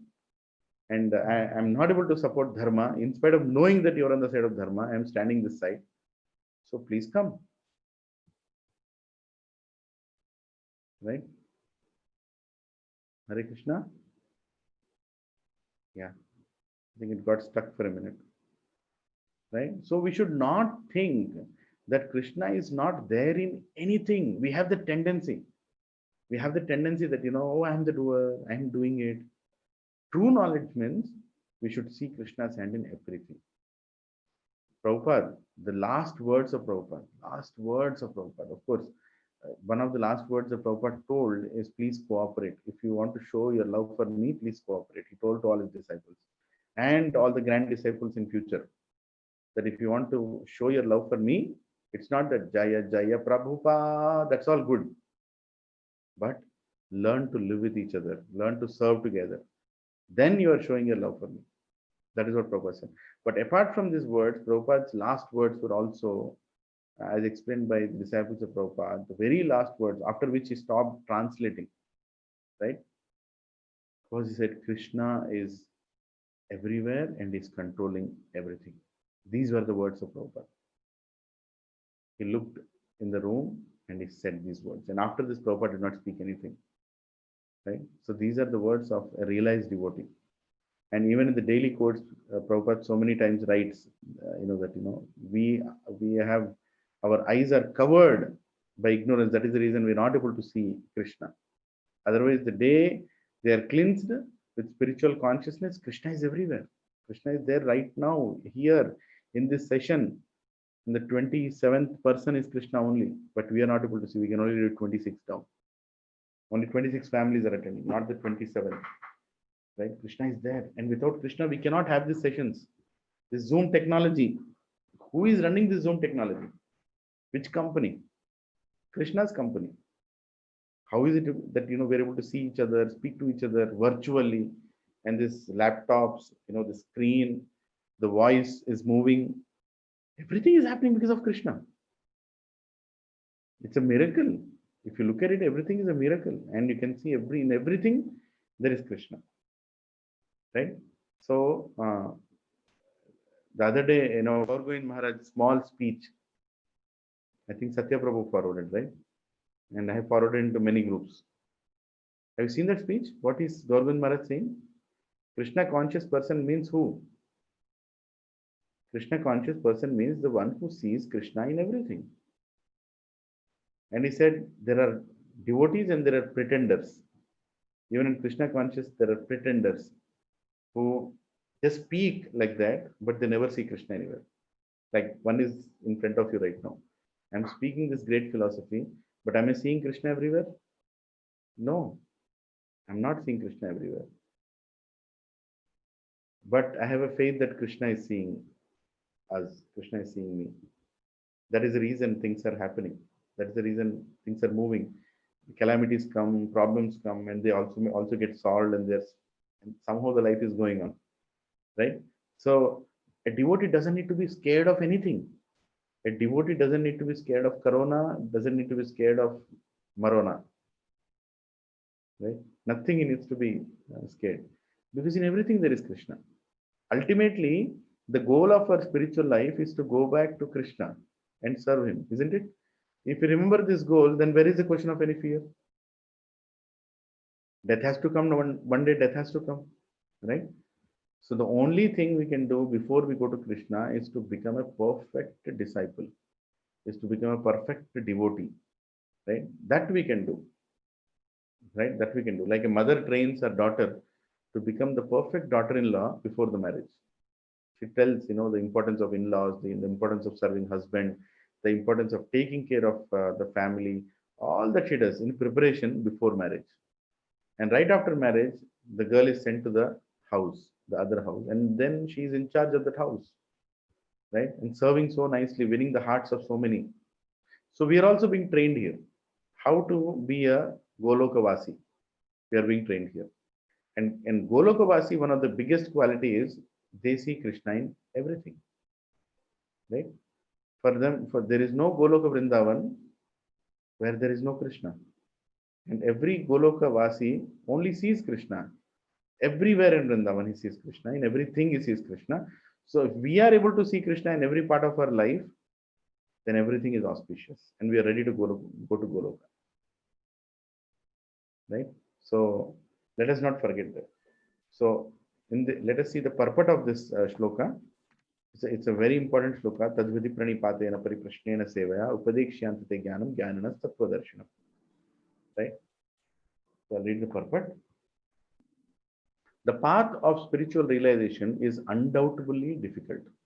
Look at the sentence of the Acharya. He knows how it is in this age of Kali. Prabhupada is not impractical. He's saying the path of spiritual realization is undoubtedly difficult. The Lord therefore advises us to approach a bona fide spiritual master in the line of disciplinic succession from Lord himself. No one can be a bona fide spiritual master without following this principle of disciplinic succession. The Lord is the original spiritual master, and a person in the disciplinic succession can convey the message of the Lord as it is to his disciple. No one can be spiritually realized by manufacturing his own process, as is the fashion of the foolish pretenders. The Bhagavatam 6.3.19 says, Dharmam tu sakshat bhagavat pranitam. The path of religion is directly enunciated by the Lord. Therefore, mental speculation or dry arguments cannot help lead one to the right path. Nor by independent study of the books of knowledge can one progress in spiritual life. One has to approach a bona fide spiritual master to receive the knowledge. Such a spiritual master should be accepted in full surrender, and one should serve the spiritual master like a menial servant without false prestige. Satisfaction of the self-realized spiritual master is the secret of advancement in spiritual life. Can we all repeat the sentence once together? Satisfaction of the self-realized spiritual master is a secret of advancement in spiritual life. Satisfaction of the self-realized spiritual master is a secret of advancement in spiritual life. Hare Krishna. I'll just mute everybody once. I think 1 minute. Yeah. Okay. Right? So we should remember this. This is a very important sentence for our entire spiritual life. Satisfaction of the self-realized spiritual master is the secret of advancement in spiritual life. Inquiries and submissions constitute the proper combination of spiritual understanding. Unless there is submission and service, inquiries from the learned spiritual master will not be effective. One must be able to, what is it again? Inquiry and submission constitute the proper combination of spiritual understanding. Unless there is a submission and service, inquiries from the learned spiritual master will not be effective. So submission and service is very important. Pariprashnena sevaya. One must be able to pass the test of the spiritual master, and when he sees the genuine desire of the disciple, he automatically blesses the disciple with genuine spiritual understanding. In this verse, both blind following and absurd inquiries are condemned. Right? I underlined that sentence, if you can see. In this verse, two things are condemned. What is that? Blind following. Second is absurd inquiries. Not only one should hear submissively from the spiritual master, but one must also get a clear understanding from him. In submission and service and inquiries, A bona fide spiritual master is by nature very kind towards the disciple. Therefore, when the student is submissive and is always ready to render service, the reciprocation of knowledge and inquiries become perfect. Right? The reciprocation of knowledge and inquiries become perfect. When the student is submissive and is ready to render service. Few additional points here. The conclusion of Arjuna is similar to us. One side illusion, other side truth. One side materialistic people, other side spiritual people. And both the sides have our near and dear ones. One side truth is in favor of us, and other side materialistic people are stopping us. They are against us. In this situation, as Arjuna approached Krishna, we also have to approach a bona fide spiritual master. Is there if there is no conflict, you are not on the spiritual path. There will be conflicts, right? So Chaitanya Mahaprabhu also showed us by his example that not even me can learn to love God if we don't humbly observe in front of a bona fide spiritual master. Whatever we know, we should keep that aside and humble ourselves and surrender completely in front of the spiritual master. Right? Now, I would like to say something very important here. Number one, we should know how to respect our guru. Right? It's very, very important. If you are getting a tendency inside you to start judging your guru, then your spiritual life is finished. It's over. The mercy is stopped. But if you are willing to humble yourself and learn from that guru as a messenger of God, you will make tremendous progress. You just see in your own spiritual life. Whether it is your Diksha Guru, Shiksha Guru, or senior devotees, when you actually don't judge them and hear them with full faith, we are transcending them and actually contacting Krishna. But when you judge them, you're cutting the access to Krishna directly, then and there. That's why spiritual life is very, very sensitive when it comes to your faith and how you treat your seniors, how you treat your guru. How much you are not judging a person. They're very, very important. Of course, it's not that we are blind faith also. For example, if your guru starts saying that he is God, then that is the time to say thank you. You have to apply your intelligence there. And if your guru starts speaking what Prabhupada has not spoken, or whatever Prabhupada says, if he says that is not enough or that is wrong, then that's also an indication that you should leave that person. If these two things is not doing, there is no other reason for you to judge your guru. There is no other reason. Right? It's very, very important. Now, blind faith. So what is blind faith?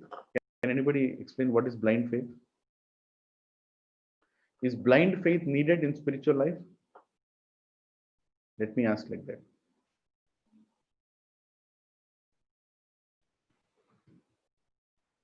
Is blind faith needed in spiritual life? Shastric evidence, faith is not. Faith should not be on blind way. Sorry, Prabhuji, I could not. Your voice was not perfectly audible to me. Can you repeat again? In spirituality, blind faith is not should not be there. Blind faith should not be there. You're saying blind faith should not be there in spiritual life. Yes, Okay. some evidence should be also there. Evidence should be asked. Okay. Hare Krishna, Prabhuji. Yes, Sumana Mataji. So I think blind faith is required, Prabhuji. So once you approach a spiritual guru and you accepted him as your guru, then we have to actually believe him. So it is like you have to follow whatever he says blindly. Correct. That's my opinion, Prabhuji. Yes. Yes, that is also true. Anybody else? Hare Krishna. Hare Krishna. Yeah, Prabhuji. Akinjan Hare Prabhu. Krishna.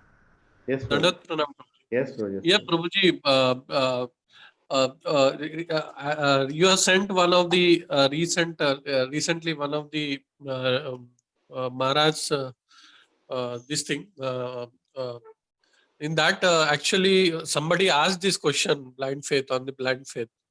But faith, Maharaj clearly told that the faith of one who has the faith means that he's a believer. Actually, he believes in the Guru Parampara and the knowledge what Prabhupada has given. So faith, those who have the blind faith, in the sense they are not philosophical. They are something, what we say, Prabhuji, in the sense their approach is not on scriptures, actually based on scriptures. It's just it's a whimsical, it kind of a whimsical kind of thing. But who has the faith in scriptures, who has faith in parampara and the teachings, they will not have blind faith. That is what they'll have faith. That is what been told by Maharaj. That is what I can remember right now. Yes. Very nice, Prabhuji. But yeah, blind faith in the sense what Smana Mataji has told, we should have, we should take the Guru's instructions, but it's not a blind faith, but we have the knowledge, spiritual knowledge, whatever spiritual knowledge we have, but we have to take the instructions from the Guru. Yes, yes. Yes. Thank you, Kinchan Prabhu. This is a very important matter. Are we blindly following something, or anybody else? Do we need blind faith in spiritual life?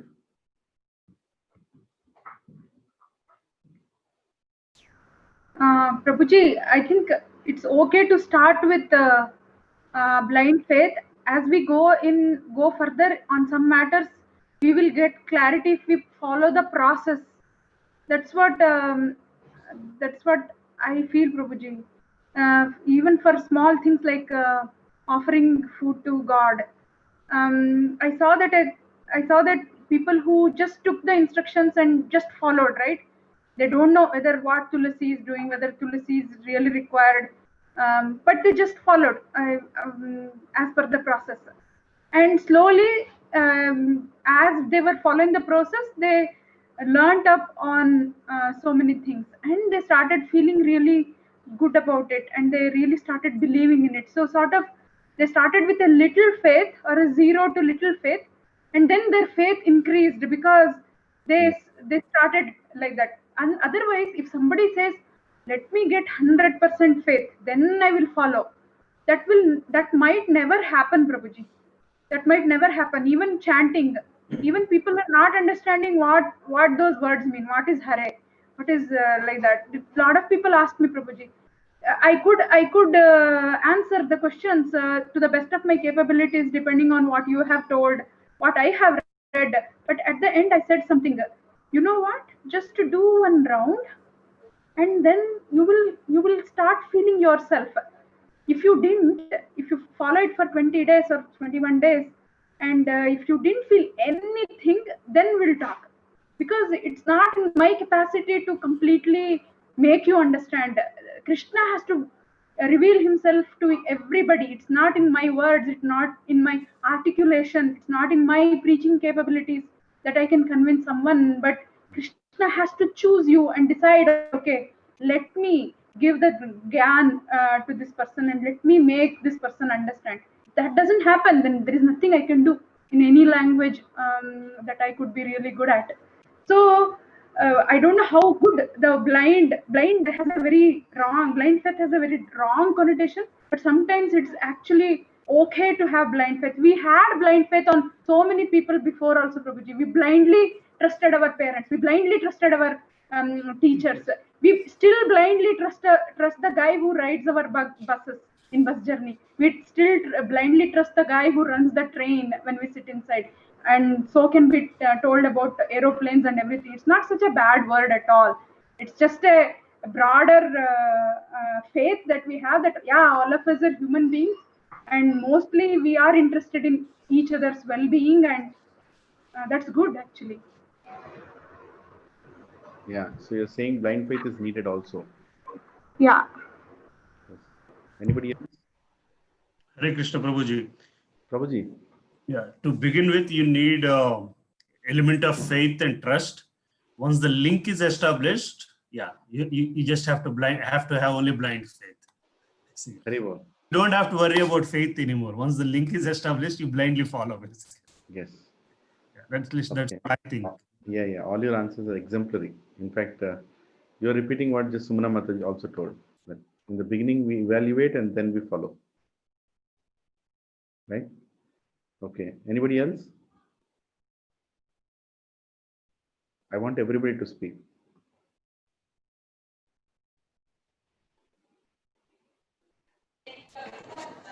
Hare Krishna, Prabhuji. Yes, Prabhuji. Dandavat Pranam, Prabhuji. Prabhuji. Prabhuji, recently I come across one WhatsApp message, Prabhuji, saying that Karuna is saying, Lord Krishna, see how I separated you from your devotees. And Krishna sessions grounded me, Prabhuji, grounded my ego. Now I am a totally changed person, Prabhuji. Earlier was different. And even though my spiritual life is only, my age is only 9 months, Prabhuji, there is a tremendous change in my spiritual life, Prabhuji.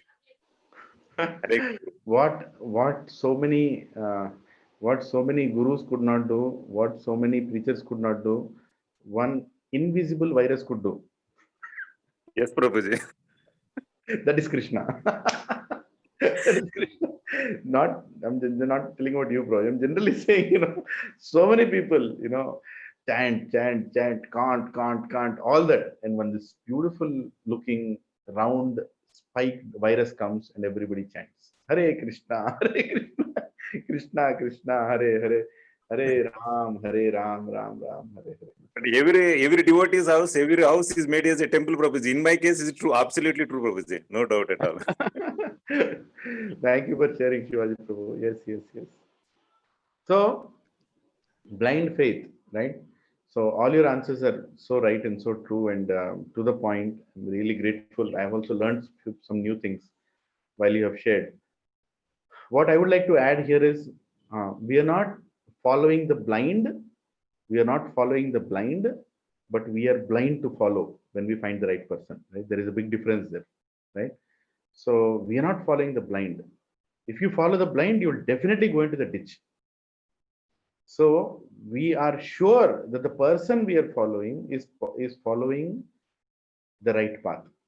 The following is following the right instructions. That is the most important thing that we need to evaluate. And then you can follow blindly. Then you should actually become blind. If you don't become blind, then you will never see the vision that you are supposed to see. Right? You should become blind and accepting to see what your guru is seeing. Then you will actually see. Until then, you will not see. Right? Because all the time you are carrying your own specs, your own colored specs in which you are seeing the world. What your guru does is he removes your specs, right? And he gives his vision through the form of his instructions, right? So we are not following the blind. But remember that one thing. Vaishnavas don't follow blind. We follow blindly, but we follow the person who is not blind, right? So Tattvadarshi, Krishna is saying, Tattvadarshi, the one who can see the Tattva, Tattvadarshina, right? So that is very, very important. And also, Prabhuji and Mataji's, by the way, did you all understand this? What we just discussed? We are blind, but we are not following the blind. Is that okay? Or anybody has anything to say? Yes, Prabhuji. Understood, Prabhuji. Okay, so it's good for us to be blind, but we are not following a blind, right? We are at least making sure that the opposite party is not blind. When somebody is helping us cross the road, if we are blind, imagine if that fellow is also blind. Where will he take us? He'll not take us anywhere. So you should make sure that the opposite party is not blind. The person who is taking you forward is not blind. Okay, now let's come to the next level. Is that okay? Now you know that your Siksha Guru or Diksha Guru, if you're not yet had a Diksha Guru, your Siksha Guru is not blind. But you are not following a person. This is also very, very important here. You're not following a person. You're following the principles that the person is following. Okay? Okay, what does this mean? Meaning, for example, in our own satsang, I am following the instructions of my Guru, His Holiness Radhanath Swami Maharaj, right?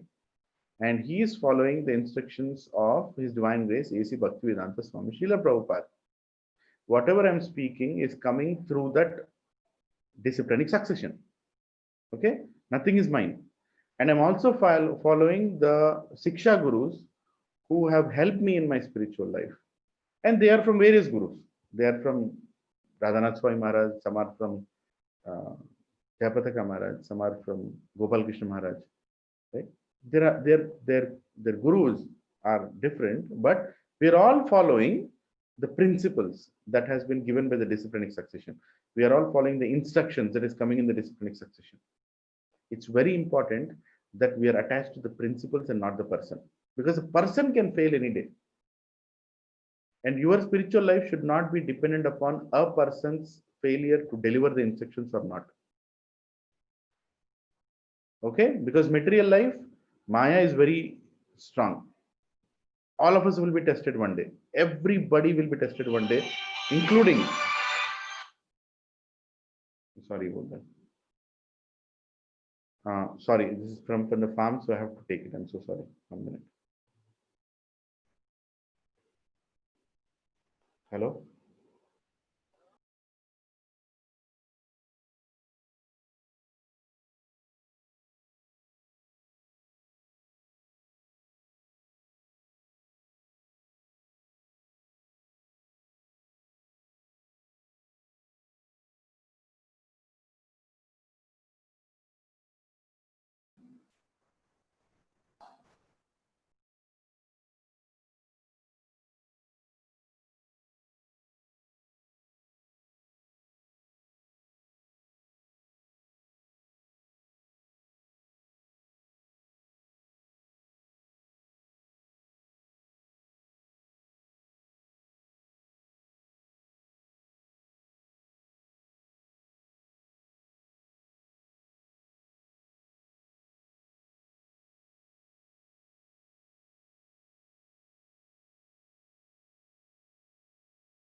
I'm sorry, Provision Mataji. The only phone I lift after at any time is the phone that comes from the farm. So because it's always filled with surprises. So everything is okay. I just wanted to take and understand. So what was I discussing there? I was discussing follow the principles, right?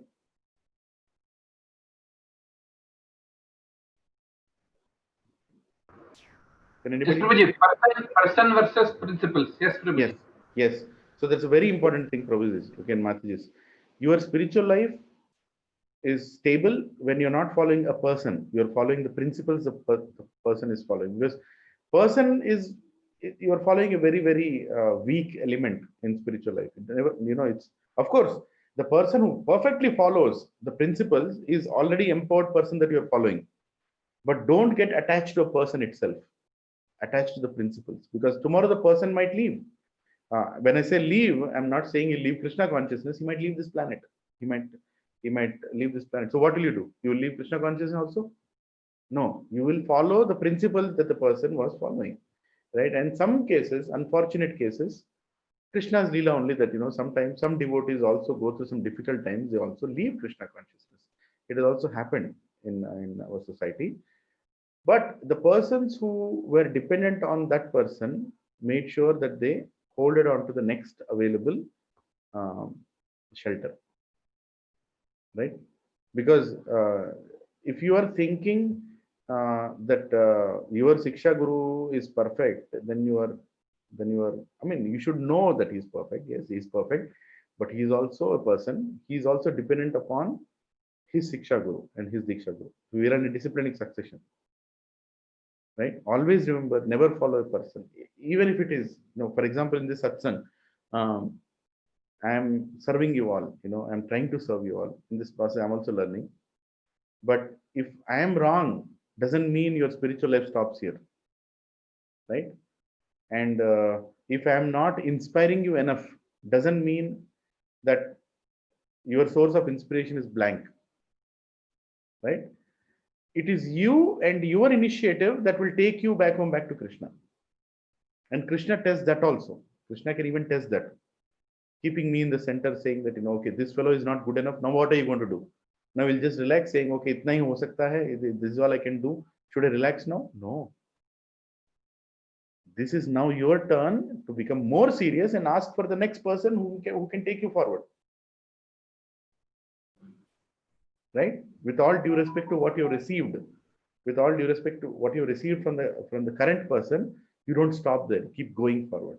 Your journey is your independent journey to go towards Krishna. Of course, we are dependent on Vaishnavas to go towards Krishna, but the journey goes only when you want to go. I have seen so many, unfortunate incidents where people blame that, my Siksha Guru, he cheated us, he was not right, this, that. Okay, why are you cribbing? He was via medium through which you got certain mercy, and now it's your responsibility to continue the journey. Problems can happen. You have not followed the blind. You have followed the right person who was connected, but whatever reason, the connection was lost. Again, you continue. This whole 4th chapter is that only, right? Yogo nashta parantapa. The disciplinary section is broken, but again Krishna comes and reestablishes. In same way, we should follow the principles, and of course we should take shelter of devotees. We are not following the blind.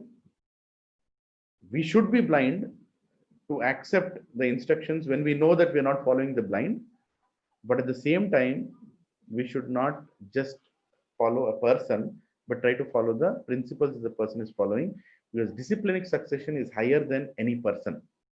No guru is greater than parampara. Okay, no guru is greater than parampara. At the same time, parampara depends on a proper guru who can take it forward.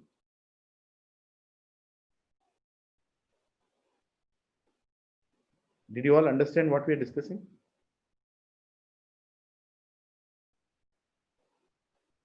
Any questions on this? Or if you've heard anything like this before, you can share more of what you've heard.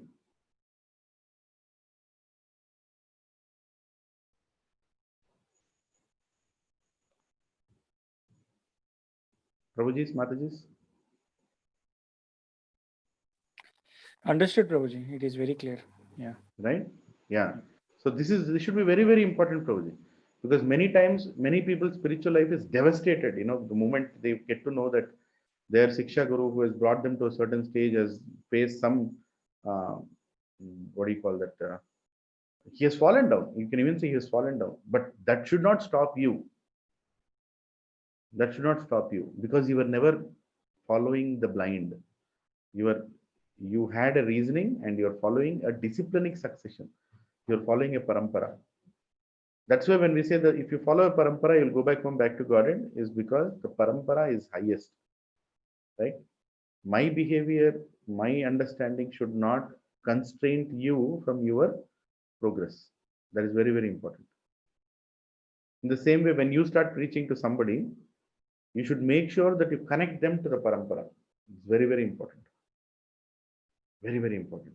I'll tell you, the bad tendencies that we carry, now that, some of you are already preaching in this group, that the bad tendencies that we are carrying, we also carry into our preaching sometimes. Right? And eventually we affect the lives of many people. So preaching is a very big responsibility. At the same time, you should make sure that you are connecting whoever you are preaching to the parampara. You are connecting them to something higher, so that their knowledge is not dependent upon your availability. Right? Your availability or your understanding is not the limitation for their progress. Right? Sometimes I hear some people saying, you should only hear from one person. If you are hearing to me, you should not hearing anybody else. You should not do this, you should not do that. That is also wrong. But that is also right in a certain way. But that is also wrong in a certain way. How is it wrong? It's because you are saying that I am the only person who can speak the truth, and I am the only person who will understand from. I am the only person, again, that false ego that has kicked into your spiritual thing, right? Now you are trying to become, something that you are not. The whole parampara aspect you are keeping in aside. You are saying I am the only source, right? That is also very dangerous. You should encourage everybody to approach wherever they are finding inspiration. That is the most important thing, right? Because you cannot take anybody to Krishna. Krishna can only take anybody to him, to his abode, right? So we are all just sources here, there, here, there. Wherever they're inspired, they should go to that source and they should hear from them. But at the same time, if they hear from many sources, they can get confused. And that can be a concern of the Siksha Guru. That can be a concern of the Diksha Guru also. That, you can hear from many, but follow one place. At least follow the process at one place so that you're not bewildered, right? Ask your questions, but clarify at one place. Make sure that you have understood things in the right spirit. Because based on time, place, and circumstance, some places, some people preach in a different way, explain the things in a different way. And when you hear it there, you come and speak about it at a different place. Those people are confused. Hey, why are they following like that? Why is this like this? Then there is a problem. There is a problem. Then you're confused. What is right? What is wrong? Right? And then you're like, my God, what should I do? Especially when it comes to Ekadashi, right? Like for example, I don't want to name, but some wings of the Gaudiya Math, they do Ekadashi in a different way, little different way. In ISKCON, we follow the standard that Srila Prabhupada has set. Now, Srila Prabhupada has set according to time, place, and circumstance. He also is representing Gaudiya Math, but he knew what exactly we can do and how much we can do and how to do. Right? And he also emphasized what is the most important thing. Prabhupada never wanted tapasvis. Prabhupada wanted bhaktas who are going to serve Krishna. Right? So you should take inspiration, but at the same time clarify. Whatever I'm doing, can I sustain this in a longer run? And is this needed at this point of time? Right? You should clarify that. Otherwise, you'll become fanatic. You'll become fanatic and you'll start affecting the Ekadashi of others around you, telling them, you're doing this much only. Actually, it is there in Hari Bhakta Vilas that it is like this. It is like that. Hari Bhakta Vilas is there. You have to learn how to perform. But have you taken guidance from your Guru? Guru is also needed. Even though you have the biggest of the books, the best of the books, the best of the sources, but still you need guidance. Right? Take the guidance and make sure that you apply it in your life according to your capacity. And when you apply it in your capacity, doesn't mean you expect others also to apply in the same capacity. That is another aspect. Right? So the confusion of whom to approach, where to hear from, how much to hear, this all becomes complicated only when we stop following one person. Right? So Prabhakar Prabhu is asking me, what is the difference between tapasvi and bhakta? Tapasvi means a yogi. Right? He likes austerities. He is natural for him to take austerities. But he necessarily may not be a devotee. Like, I will do all nirjals. I'll do all Ekadashi nirjal. It is possible by some people because they have that tapasvi tendency. They can take that austerity. But necessarily that doesn't mean that it makes you a devotee. You should understand that. Devotee is a different platform altogether, where you are doing it for the pleasure of Krishna, not because you are capable of doing it. For example, if I tell a tapasvi that, okay, you can do nirjal, but can you chant 64 rounds every Ekadashi? He will say, Prabhuji, I'll try. Why? Because that is very difficult for him. But bhakta means not, he doesn't do because it's convenient for him, he does it for the pleasure of Krishna. That is the difference. Even if it is difficult for him, even if it is very difficult for him to perform, but he'll perform for the pleasure of Krishna. Tapasvi will perform when only it's convenient for him. And he likes to do it. There is no element of, there may or may not be element of Krishna in it. Thank you, Prabhuji. Yeah. Okay, that's very important aspect. Okay, so are you all clear on this aspect of faith, blind faith, and whom are we following? Yes, Prabhuji. Thank you, Prabhuji. So we'll go forward. These are very important shlokas in the 4th chapter. They really, solidify our faith and also secure us at the right source of knowledge, at the right source of knowledge, right? So let's go to the next verse in this sequence, right? Here in this shloka, translation purport by His Divine Grace Bhaktivedanta Swami Srila Prabhupada ki jai. Now he's saying, having obtained, Lord Krishna is saying, having obtained real knowledge from a self-realized soul, you will never fall again into such illusion. For by this knowledge, you will see that all living beings are but part of the Supreme, or in other words, that they are mine.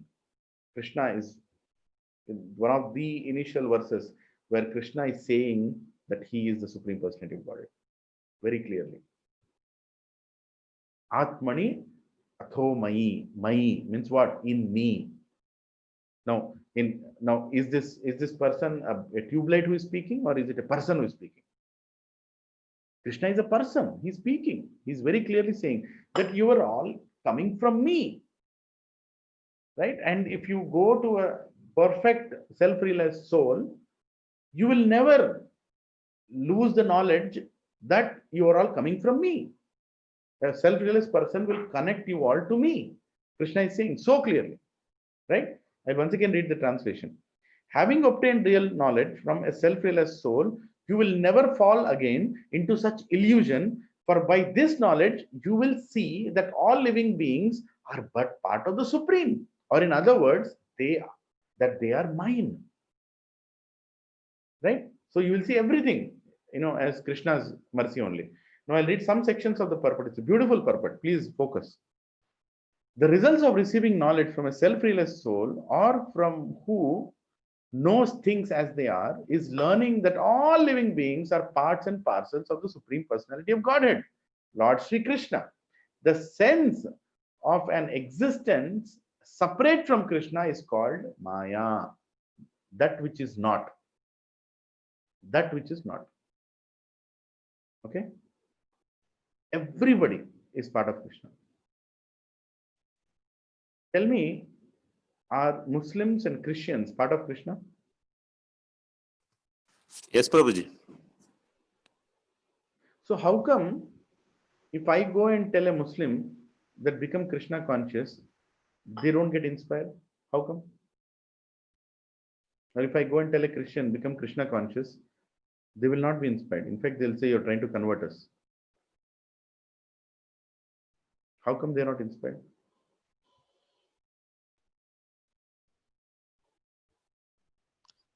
Because they follow a different principle. Huh? Because they follow a different principle. They follow a different scripture. They follow a different. Okay. Hare Krishna Prabhu.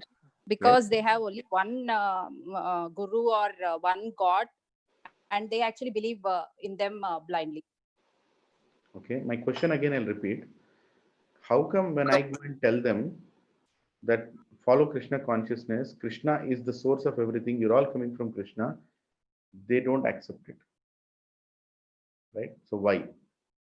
So you're all telling the answer, just wanted to repeat the question again. Why?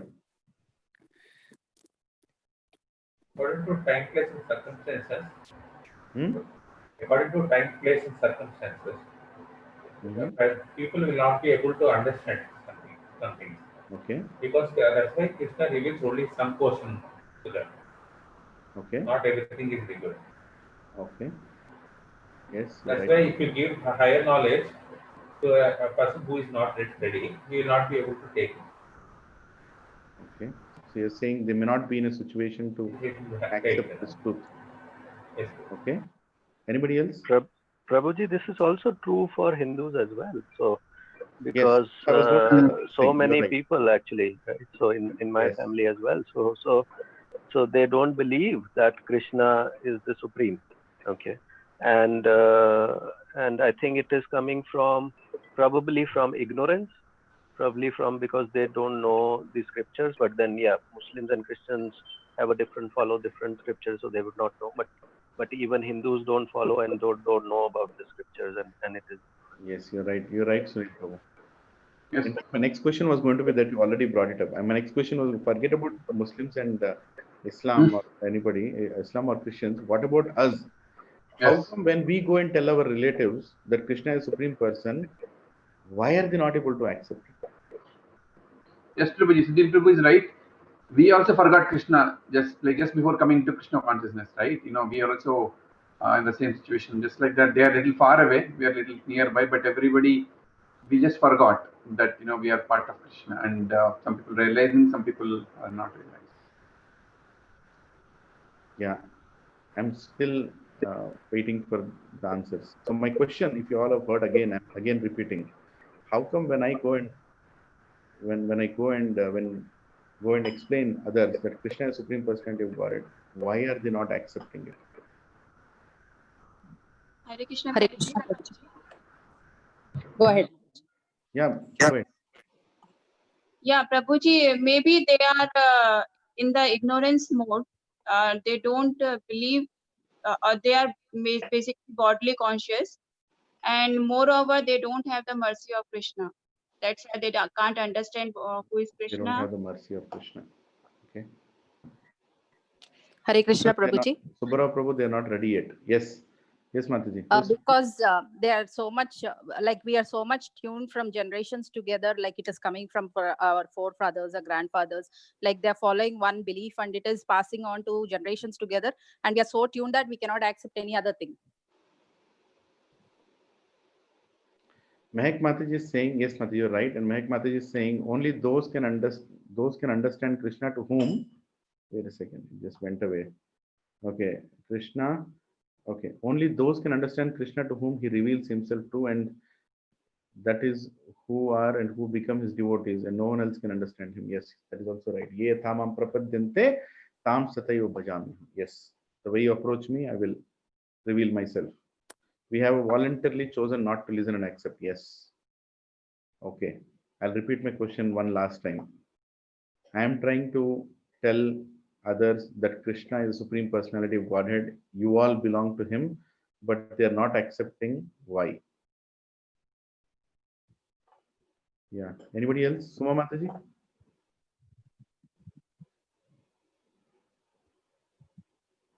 And Hare Krishna, Prabhuji, Shravan here. I feel that many people need logics to understand in this material life. Mataji, I can't hear you. Who is talking? It's very low. The voice is very Shravya low. Prabhuji. Shravya Mataji. Yes. Hare Krishna, Prabhuji. Shravya I can hear here. you now. Yes. So I just feel that many people need more logics to believe something in this material world. Mainly after having lots of education and all these things, people will always find for logics to believe on something. So when we simply says that Krishna is the Supreme Personality of Godhead, people will start asking, what are the proofs? Please prove me. So many people, like I feel 80% of people, if we start explaining where all this material world has started and how, and so people will believe. That's what I feel. Yes, you're right. Hare Krishna. Kant Prabhu ki jai. Hari bol. Bolo Dandavat pranam, Prabhuji. Hare Krishna. Prabhuji, with our attitude, with our, what all the things we have accepted, with our habit and Prabhuji, with our change only we can show them ki Krishna is there. Otherwise, by saying, super difficult. We cannot. Yes. We have to change first. Yeah. Yes. Then So only people will understand. Yeah.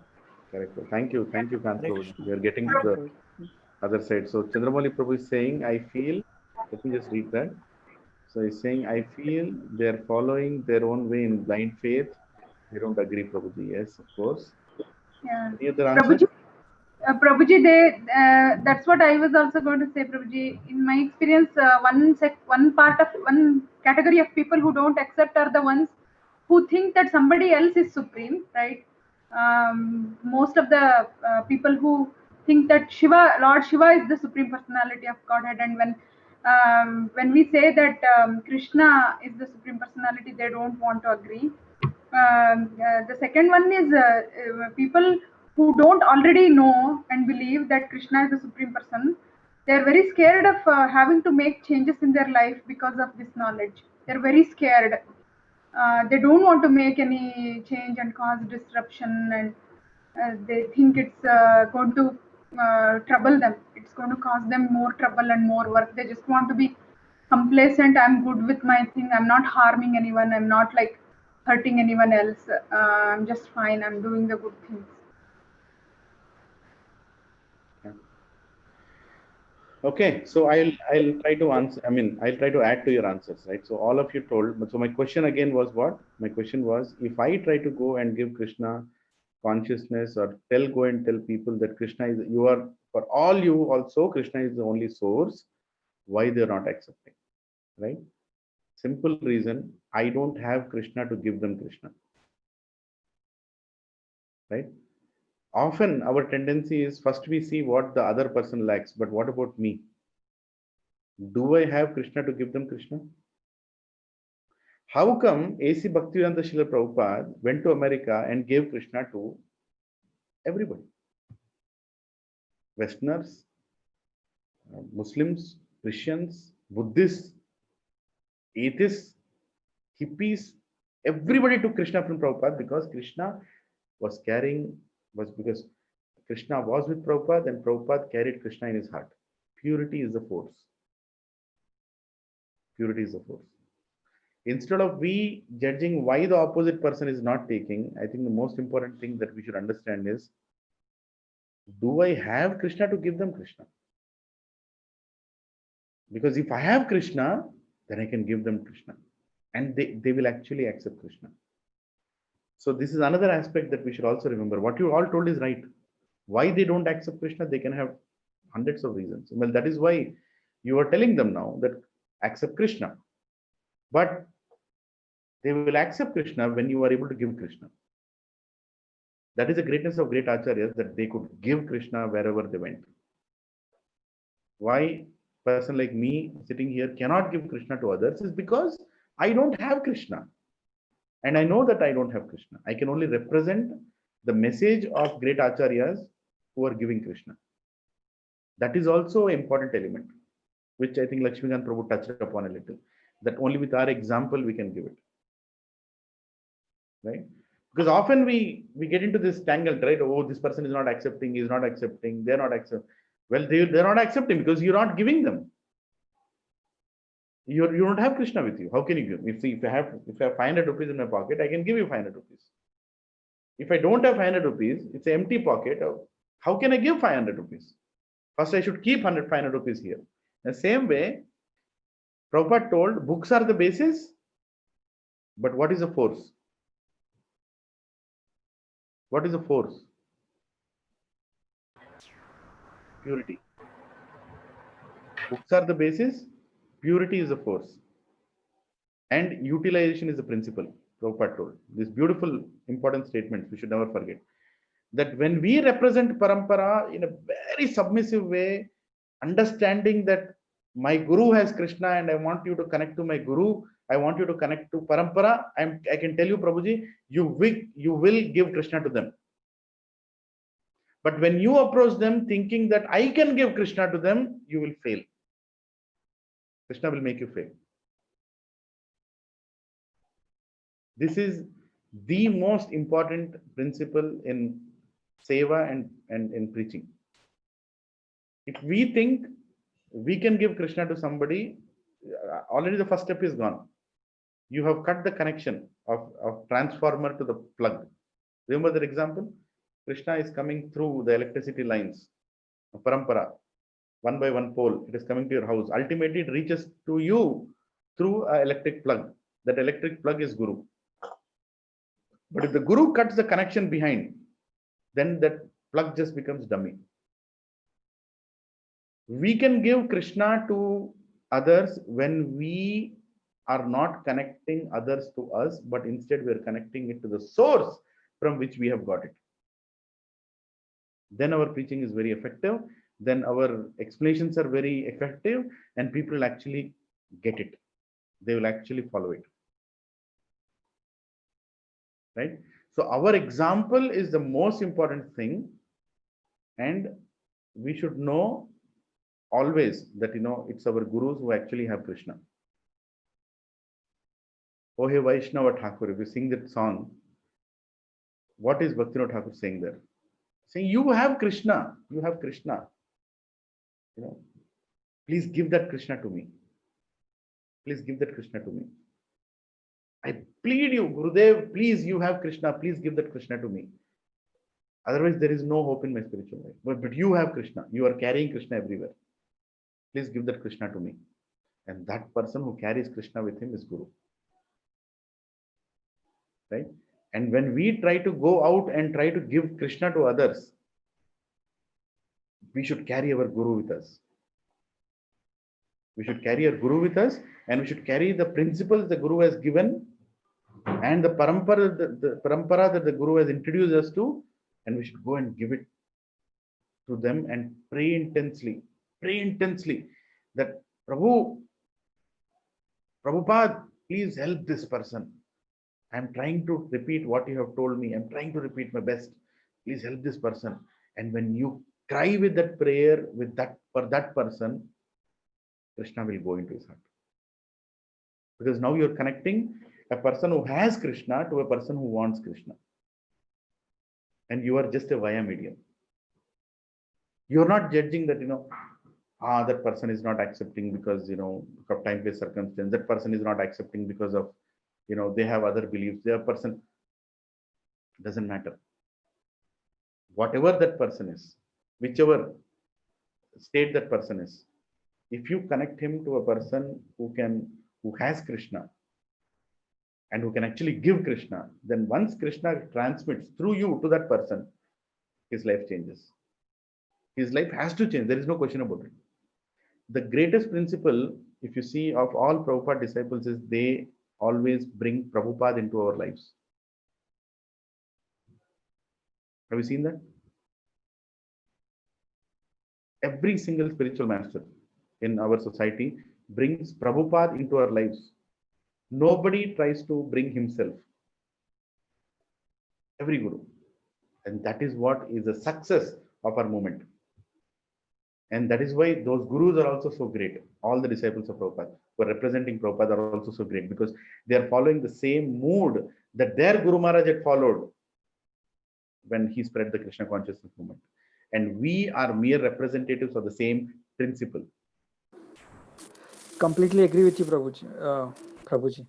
I have not seen, because I have seen many other organizations. Okay, this organization ISKCON promotes so much on Guru, and Parampara. I have not seen anywhere else. I'm grateful by you saying that, Prabhuji. I'm happy. That's my report card. Because that is very dangerous, I'm telling you. It's a very dangerous tendency when we get into where we think that we are preaching and we are capable of giving Krishna, but when we become unsuccessful in giving Krishna, then we start judging the people who have come to us saying they are not ready to receive this knowledge. Well, yes, you might think that they are not ready, but they are ready when you give them truly with a prayer and when you truly try to give parampara itself to them with an intense prayer, then it will work. Purity is the force. Always remember, purity is the force. Books are the basis. Purity is the force. Utilization is the principle. Can we repeat this? Books are the basis. Books are the basis. Purity is the force. And third is utilization is the principle. What does it mean? Our basis of preaching is books, scriptures, not era books written by anybody. Scriptures, translated, commented by great acharyas and given to us by Srila Prabhupada. Purity is the force. How much we are following the principles of those books is the force through which we can give those books to others, Prabhupada to others. So our purity as preachers is very, very critical. Philosophically, we can attract thousands of people, but we cannot give Krishna to them if you're not pure. Meaning your intentions are pure. Let me put it like that. Your intentions are pure. Don't go and see that, Prabhuji, I don't think this person is pure because he's not, I don't think he has taken bath early in the morning. I don't think it's this. It's all externals. External purity will automatically come when there is internal purity. But we are not, the intentions are very, very clearly seen. That's very important. Purity is the force. Third, utilization is the principle. Meaning what? I will utilize everything available in service of Krishna. So Prabhupada's these three instructions, never forget. Books are the basis, purity is the force, utilization is the principle. And preaching is the essence. That also Prabhupada told. right? So I read this some time back. I might be, but these are the 4 things that Prabhupada many times wrote: books, preaching, utilization, and purity. These 4 things are very essential for us to give Krishna to others, right? Because often we see others as people who are lost and who need Krishna, which is right, which may be right. But we should also look at this side of the story. Am I the person who can give it? Am I the person who can give it? Or can I connect this person to the highest? Sometimes I'll tell you, Prabhuji, there are sometimes people come to our satsang. It happened with me that a person came to satsang. He did not start chanting. He was coming for a long time, but he was on and off. Regulative principles were on and off, and I also could not. I felt that I could not serve him properly. But then, due to his material situation, he went to another place. The moment he went to that another place and he got connected to the amazing Prabhuji there, his spiritual life really, went like a lot of progress. He called me, and I was shocked. My God, Prabhuji, I'm so happy that you are making so much progress. You're initiated, and principles are all clear. So, what was the problem there? What was the problem there? The problem was I was not enough I was not properly representing maybe the parampara to him. I could not give something that was needed for him. The problem was not his. The problem is ours. If a student fails in a class, the problem is teachers, not the students. Teacher has to understand the need of every student and give that person guidance, right? Give the student guidance. Never blame. If children in the house are spoiled, who are responsible? Parents. We are not Westerners to say that children are responsible. No, we don't come in that useless civilization, where children are made independent at 14 years and say that now you decide your this, you decide your that, you figure it out. No, we feel responsible till the time we die. Which means if you're 80-year-old, your son is 60-year-old, still you feel that you're a parent. That is Vedic culture. Right? We are not renouncing our responsibility in the name of, oh, they have grown up. No. The same way, that is exactly the responsibility of a guru also. There is a responsibility of a preacher also. So when we connect Krishna through the right source to the person, then we are empowered by the whole parampara. Right? When we try to connect them to only ourselves, then we are limiting the mercy. But when we are connecting them to the parampara, then the mercy is unlimited. Then Krishna directly comes. Okay, now this is good, Prabhu, but how do we connect them to parampara? That is the next question, right? So how do we, Prabhu, you're saying, what you're saying is right. Okay, but how do we connect them to parampara?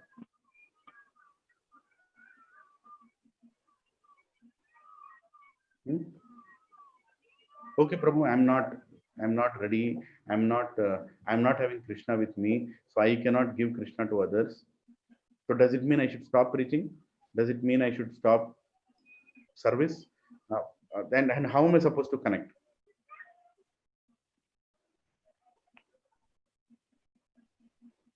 Are you okay with this? What we discussed? Subhara Prabhu, Praveen Prabhu, Suma Mataji, and many others on the call, and some in the YouTube. I don't know, they can't talk, but yes, Prabhu. What you're saying is absolutely right, Prabhu. So how do we get connected to parampara that way? How do we transmit Krishna through us? How do we introduce parampara to somebody?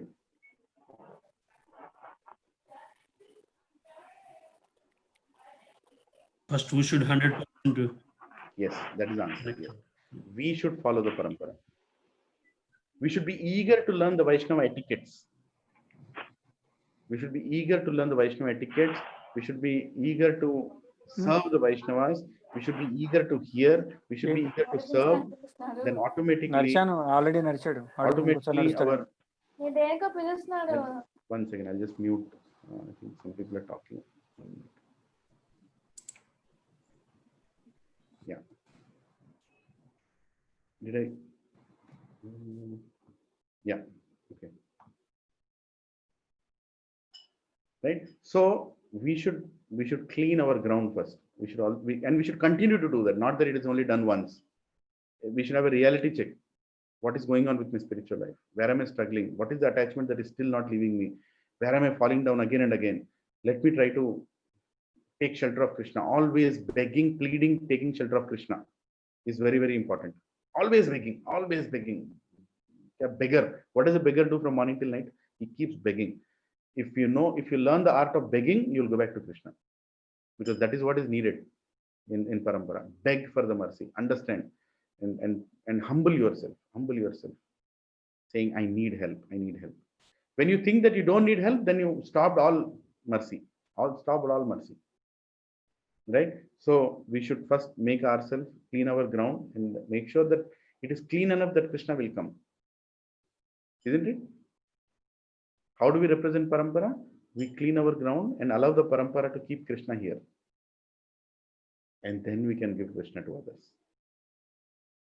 And we still need the parampara.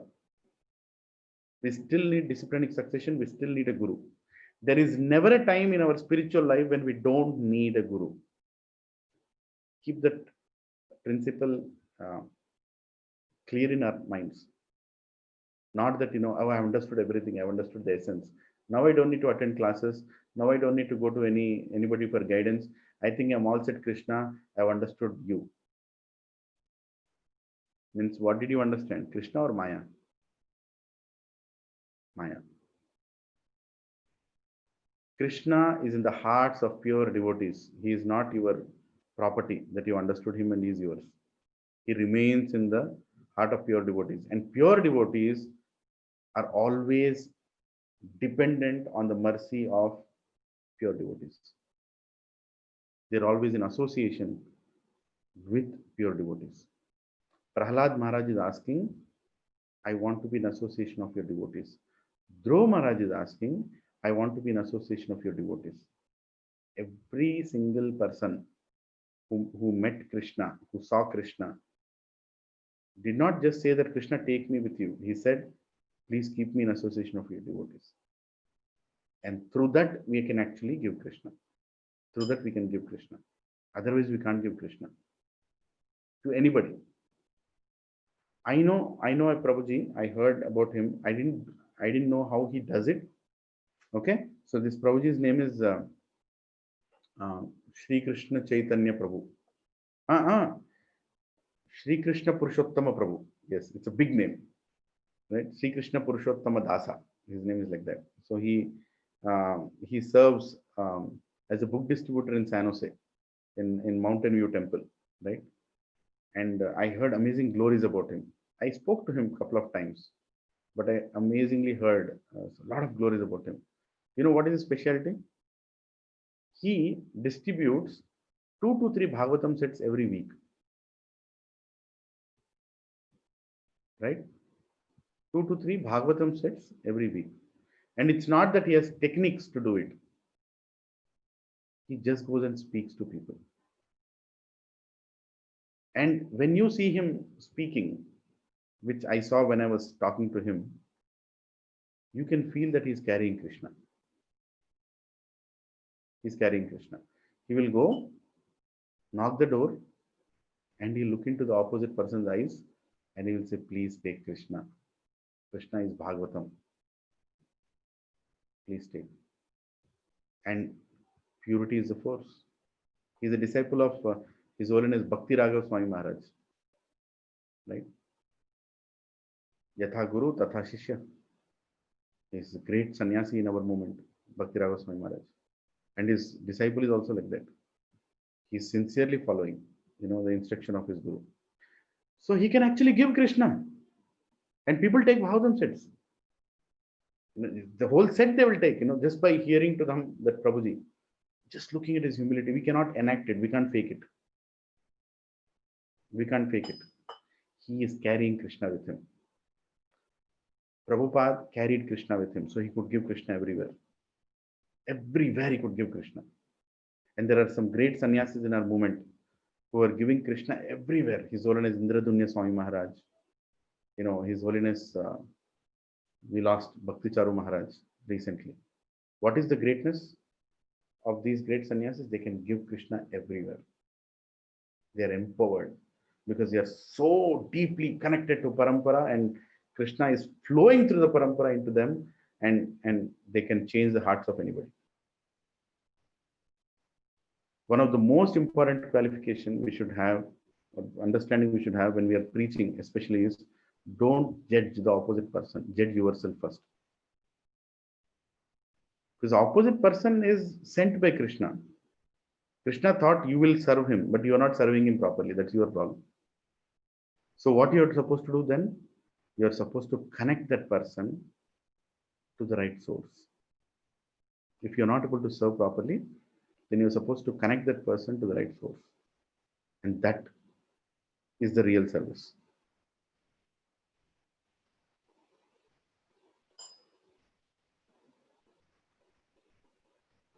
Okay? Are we okay with this? Can we go forward? Yes, Prabhuji.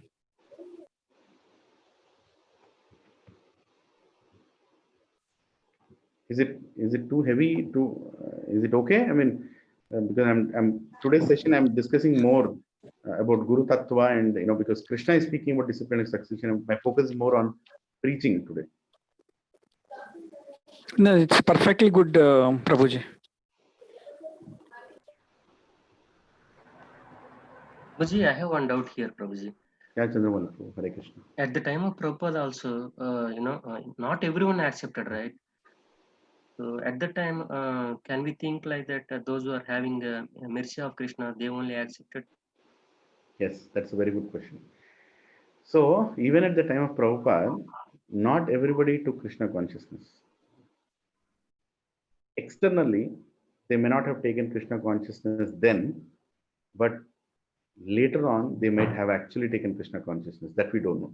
It's impossible that Prabhupada's mercy has not given Krishna to anybody. That's impossible. Right? I'll tell you one example. Once Prabhupada was traveling in a plane, and one air hostess, she was seeing how Prabhupada was being served by his disciples. So she didn't know who is this Guru, Swamiji, nothing she knew. She's just an air hostess.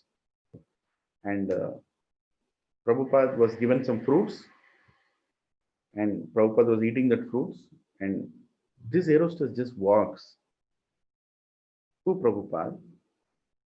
She takes one fruit from Prabhupada's plate and she ate. Can you imagine? In the plane, this air hostess goes and takes, not asking Prabhupada. Prabhupada didn't take it. She took that fruit and she ate. Very disrespectful, right? I mean, like, it's actually an offense. We should never do that. I mean, don't even think of doing that. And Prabhupada's disciples were shocked. What is this? And that air hostess was a Western lady. She was like, oh, it's nice. You are all serving so nicely. This is Swamiji, and what is going on here, like that.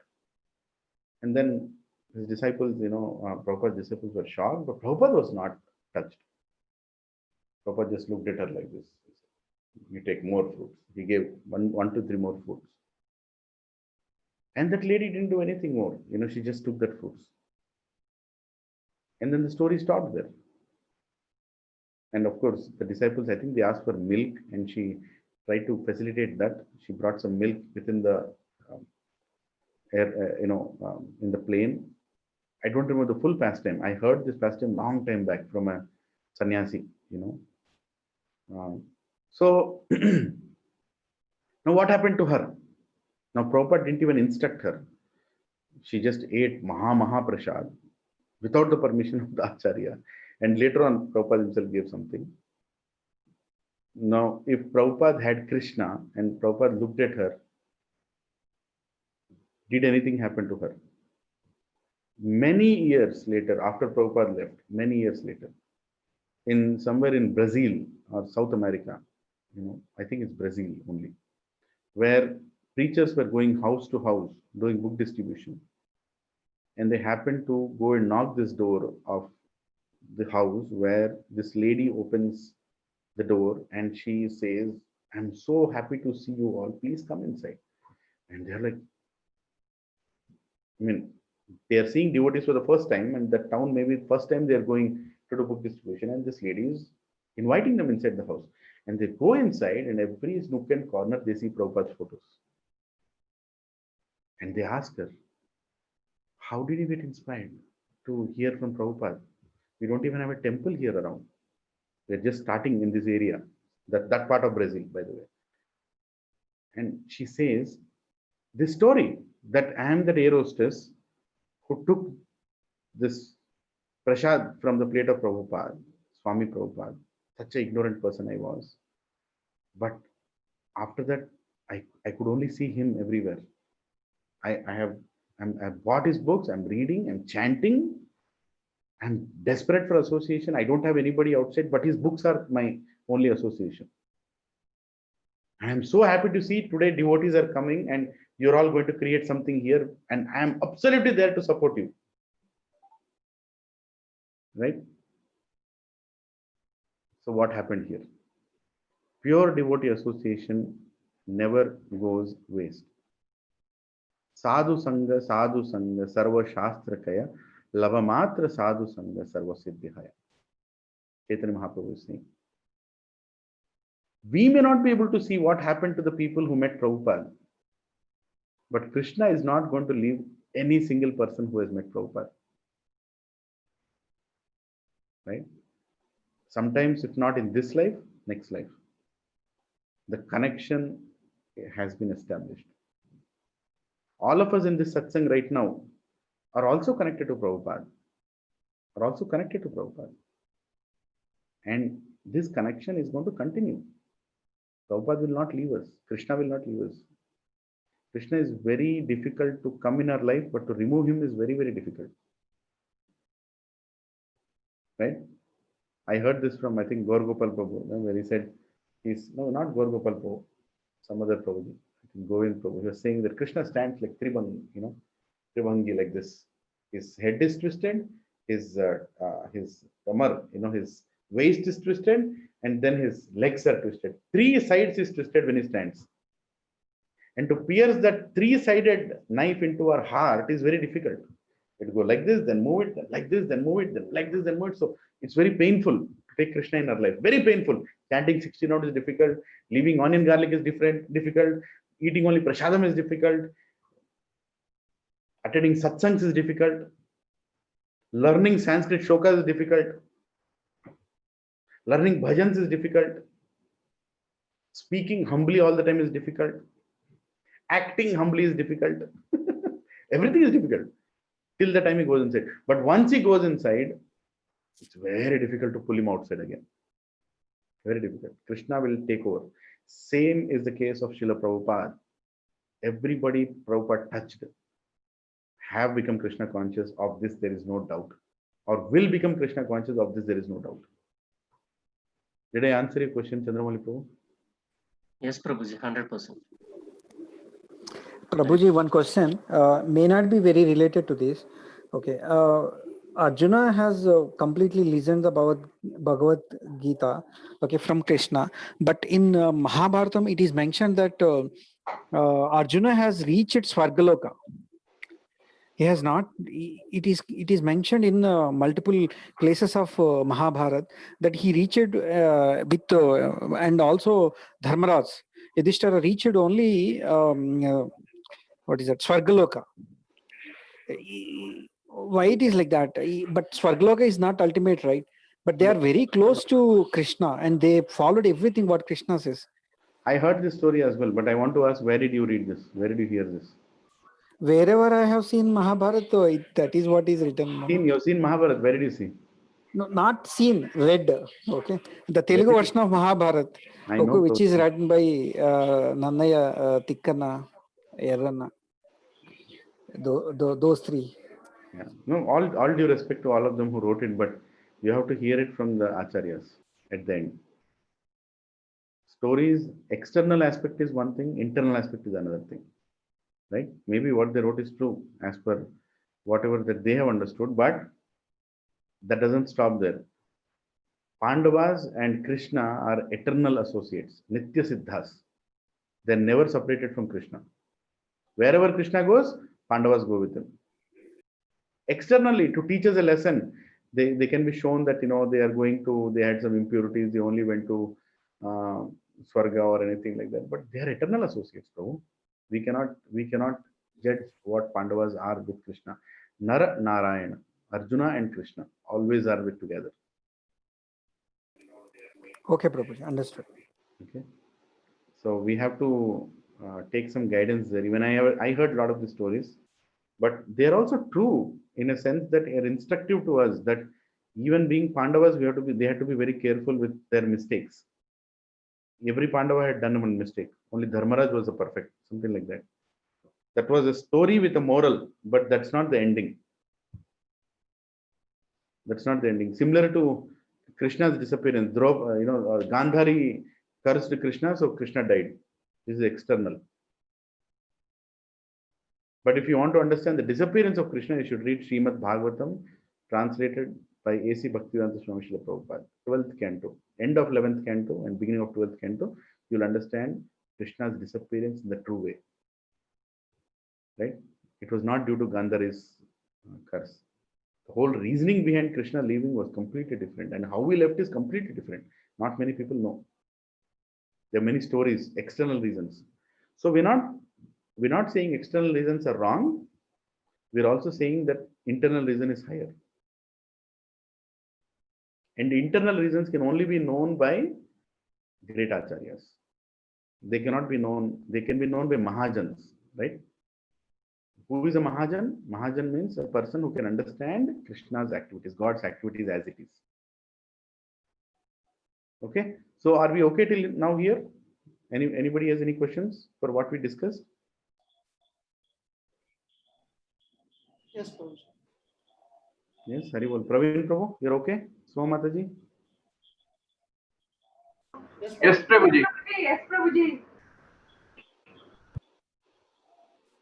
You want to add anything?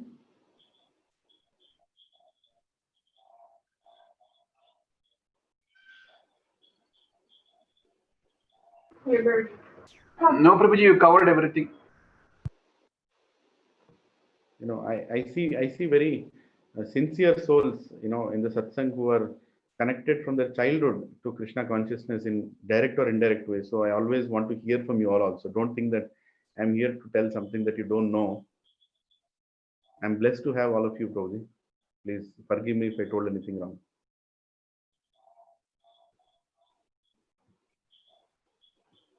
Okay. So I'm going forward.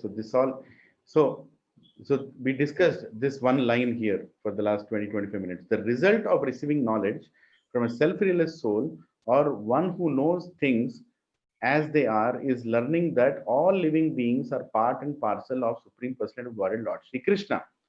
The sense of an existence separate from Krishna is called Maya. Maya. Ma means not, Ya means this, that which is not. Right? So when you approach a spiritual master, a perfect spiritual master, he will show you Krishna in everything. In everything. There is nothing like Krishna is here, is not there. In everything you'll see. So below, furthermore in the purport at a place, Prabhupada is saying, the Mayavadi philosophers wrongly think that Krishna loses his own separate existence in his many expansions. This thought is material in nature. We have experience in the material world that a thing, when fragmentally distributed, loses its original identity. But Mayavadi philosophers fail to understand that absolute means that one plus one is equal to one, and that 1 minus 1 is also equal to 1. This is the case in the absolute world. Right? I think it's self-explanatory. Let's go further. Below, Prabhupada continues in his next paragraph is, by Maya alone, Arjuna thought that temporary bodily relationship with his kinsman was more important than his eternal spiritual relationship with Krishna. Just see the gravity of the sentence and think about how it applies to us. Okay? Just put Arjuna, replace Arjuna's name with your own name, with our own name. I'll put my own name here for a moment.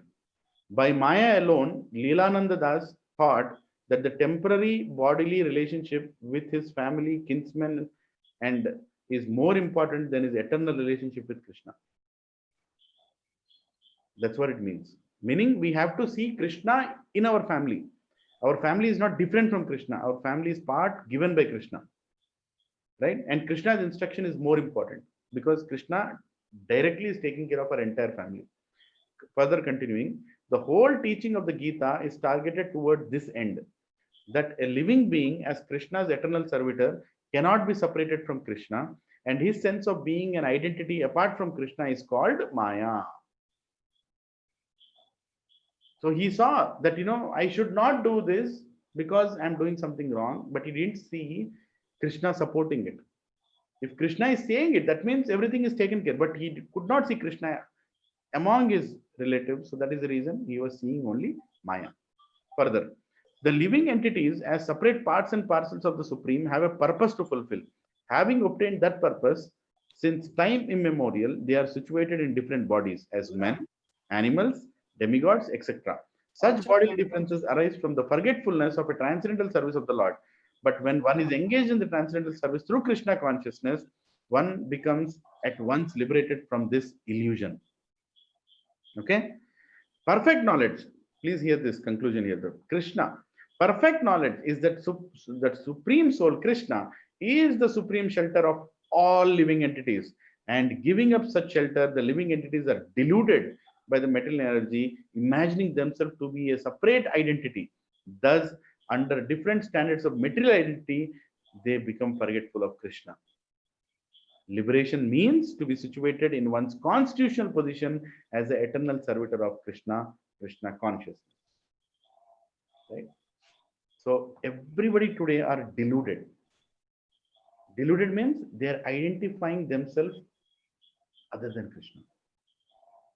In our own community, if you see people who are not Krishna conscious, they are all part of Krishna. Krishna is their only hope, but they have decided not to keep Krishna in their life. That is ignorance. That is called delusion. When they bring back Krishna into their life, that's perfection. Right? That's the conclusion of their material journey. So it's very simple, Prabhuji. We should see Krishna in every part of our life. In every part of our life, we should see Krishna. Learn to see Krishna. Okay, Prabhu, I'm not able to see. Learn to see Krishna. We have to learn to see Krishna. And one of the process is hearing to the instructions of our Guru, who sees Krishna everywhere. And when you keep on seeing how your Guru is seeing Krishna everywhere, you will also see Krishna in it. Once Srila Prabhupada was walking with his disciples on a morning walk. Okay, it is a very famous pastime. So Prabhupada was walking with disciples and he looked in the fields, some agricultural fields. And he looked there and he said, "Can you all see?" Like that Prabhupada told. What did he say? "Can you all see?" And all the disciples looked there. What is there to see? They don't know. And Prabhupada is saying, "Can't you see?" They're like, they don't know whether to say yes or whether to say no. So they're like, "Prabhupada, yeah, we are able to see." And Prabhupada is like, "Can you see? Can't you see?" Like, they don't know. And then at one point, some disciples became sincere. "Prabhupada, we don't know what you're talking about." Then Prabhupada just walks out towards that agricultural field, and there is a tap of water that is dripping, and Prabhupada closes the tap. And Prabhupada says, how they are wasting Krishna's energy. How they are wasting Krishna's energy. So Prabhupada could see Krishna in the drops of water dripping from the pipe. But we don't see. I don't see. Somebody left a light on in the room, right? And they have left the house. For example, your neighbor is going outside, and you forgot to switch off the lights in his house or somewhere. Does it create, problem in you? He'll pay his bill. How does it matter? He'll pay his bill. But for a Krishna conscious devotee, he's wasting Krishna's energy. That electricity is Krishna's energy. He's wasting it. He will call immediately that person, his neighbor. He has his mobile. "Hey, you forgot to off your lights. You forgot to off your lights." Why? Because that's Krishna's energy. A Krishna conscious devotee becomes very, very conscious of how Krishna's energy is being wasted or used. He's walking in the hallway, he'll switch off the light. He's seeing water being wasted, he'll stop the water. So Krishna consciousness does not mean you sitting and just chanting. Seeing Krishna in everything, every part of your life, every event, we see Krishna in everything. Are you all understanding?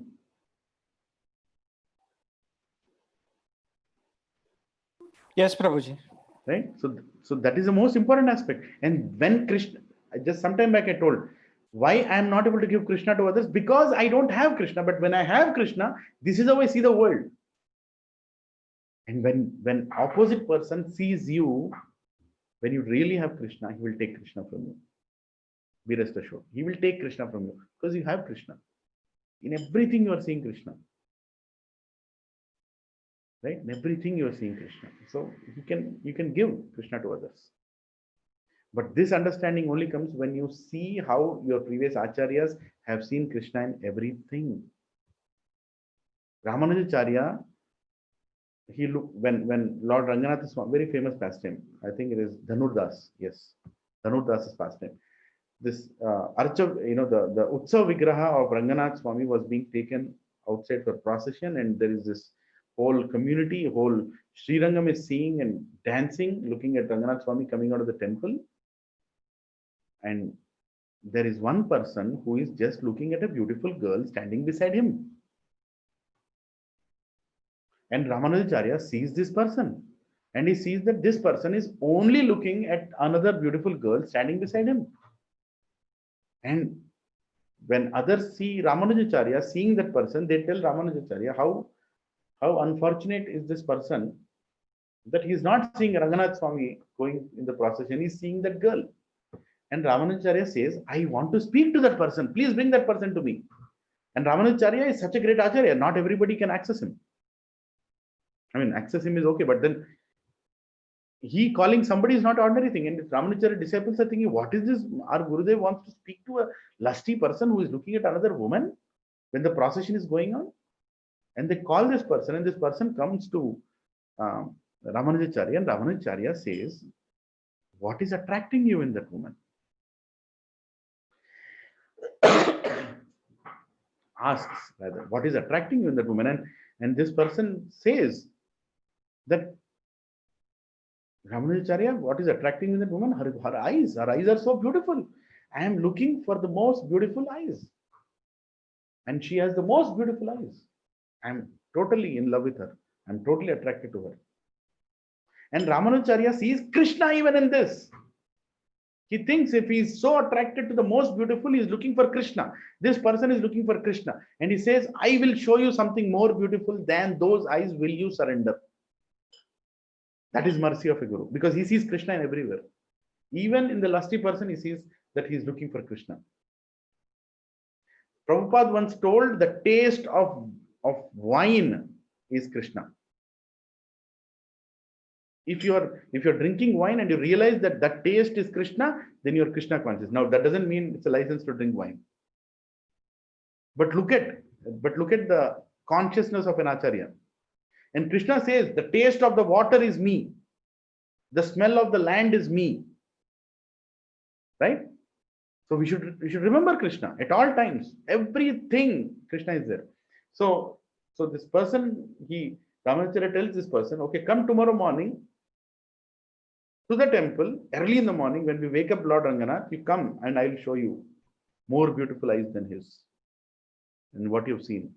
This person comes, he bathes in the morning according to the procedure. He comes there and Ramanujacharya himself, the person who has Krishna can give Krishna. He takes this person with a lamp. He takes from the lotus feet all the way to the eyes of Ranganath Swami, who is sleeping like this. And this person sees those beautiful eyes. Now we have gone to Srirangam. We have also seen those eyes, but why are we not getting attracted like that? Why are we not getting attracted? What is the difference? Prabhuji, what is the difference? We don't see Krishna. We don't see Krishna, that is true, but there is a big difference in our visit and this person's visit. Prabhuji, he was guided by his guru. Guru. Yeah. Yes, that is the whole point. Ramanujacharya had Krishna, so he could give Krishna. Krishna, yeah. The same point that we were discussing, right? He had Krishna. So he took him and he showed Krishna. He literally showed Krishna. He was not just seeing the Archavigraha, he was seeing Krishna himself. Can you imagine? He showed Krishna's lotus eyes. Krishna opened his eyes and he saw it. And he literally almost fainted. He started crying, hair standing on the end, trembling, sweating. All the symptoms, as explained in the Shastra, are seen when the symptoms that are seen when you actually see God. And then he surrendered to Ramanujacharya. He said, "You have shown me the most beautiful. Now there is nothing more beautiful than this. There's nothing more beautiful than this." Then Ramanujacharya said, "Yes." And he initiated him. His name was Dhanurdas. And he was married. Ramanujacharya married him to that woman whom he was seeing. And both husband and wife together become one of the greatest exemplified disciples of Ramanujacharya, serving their guru. Right? And there are many more pastimes of this couple. If we keep going, there are many more pastimes. But what did Ramanujacharya see in that person? He saw that the person who has a capacity to get attracted is the right eligible person to receive Krishna. If a dull-headed person is there, can you show him Krishna? No. The person who is looking for the taste, desperate, but his sources are wrong right now. But if he's looking for the taste, you can give him Krishna. That Acharya sees. We might see it exactly opposite, that hey, how lustily he is affected. You know, that he's attached to so many bad habits, all that. But why is somebody attracted to so many bad habits? What is he looking? He is looking for some higher taste. And when an Acharya sees that essence of what he's looking for, he gives Krishna in that place, they become pure devotees. That is possible only by an Acharya. Ordinary people cannot do that. Exactly what Prabhupada did with hippies also. Hippies were looking for that higher taste. They had everything. They had great money. Their families were opulent, but they were on the streets because they could not connect with life. And Prabhupada gave them Krishna. Prabhupada saw a vacuum and he completely filled it with Krishna. And they became pure devotees. That means they see Krishna in everything. Like Krishna is explaining in the later chapters of Bhagavad Gita that I am there in everything. Among mountains, I am Sumeru. Among great fishes, I am shark. Right? He's giving that everything supreme that you see in this universe is him only. Right? Among warriors, I am Kartikeya. He says every little detail. He goes and says, the best among the best. Among Pandavas, I am Arjuna. Right? So Krishna consciousness can be given by a guru only because he has Krishna with him. And when we serve that guru, we take the knowledge from that guru, then we are clearly situated. Otherwise, all the other paths which are outside the disciplinic succession are sheer waste of time, waste of energy, and mere sentimentalism is going on. And I don't want to discuss what paths I'm talking about because 99% paths today outside are misguided. Not everybody is introduced to Krishna consciousness. And it's our duty as we devotees to receive this and to give it. Okay? Are we okay with this?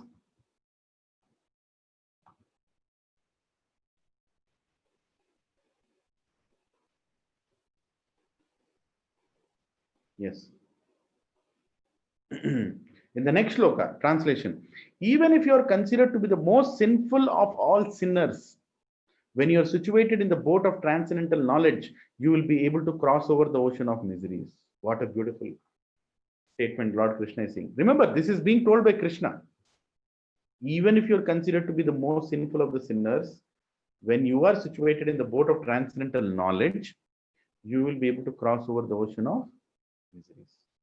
Right? When you're situated in the transcendental knowledge, then only you can cross over the ocean of miseries. So, what is the hope? If we have the right knowledge, we can come out of this. Purport, one part of the purport I'm reading. So, if someone comes forward and lifts the struggling swimmer from the ocean, he is the greatest savior.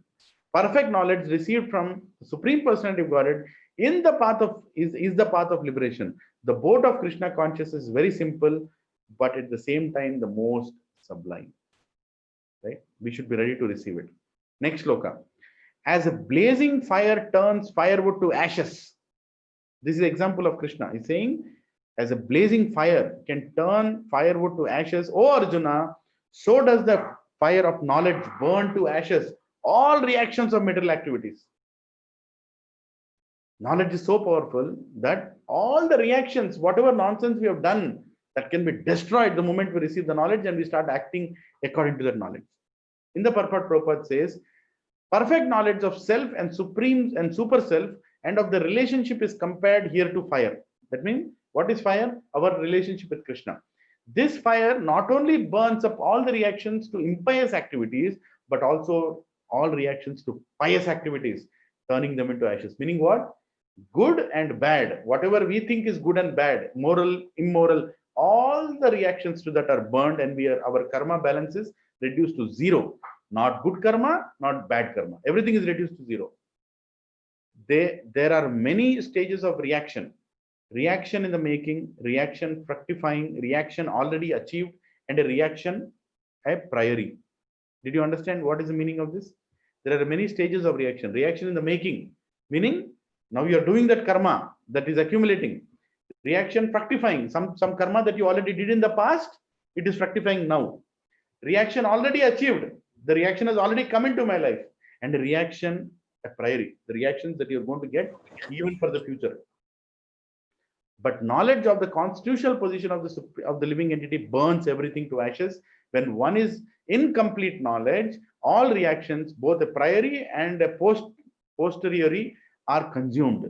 In the Vedas, Brahad Aranyaka Upanishad 4.4.22 is stated that Ubhe Ubhe Uhai Vaishya Ete Tarati Amrita Sadhvai Asadhoni. One overcomes both the pious and impious reactions of birth. Right?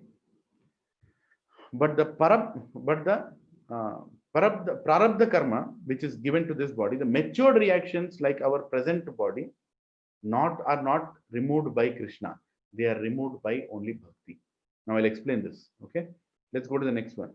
So Krishna keeps the prarabdha karma, our present material body, of the devotee, so the devotee can perform service to him and purify his existence. Highest service is to preach this message.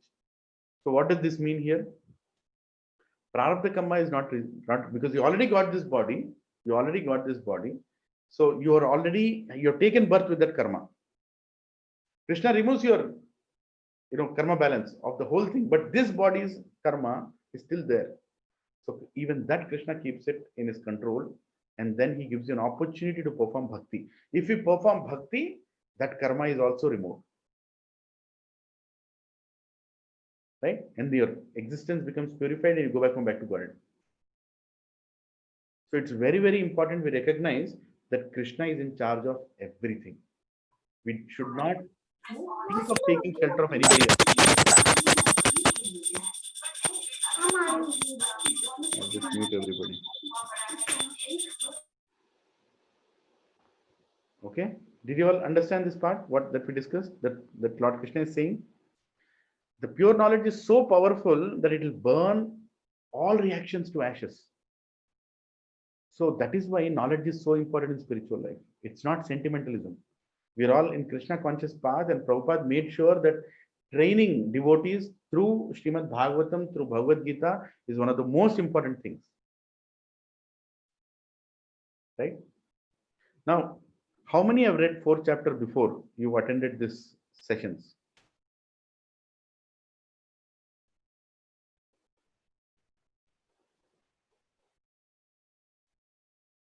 Nobody?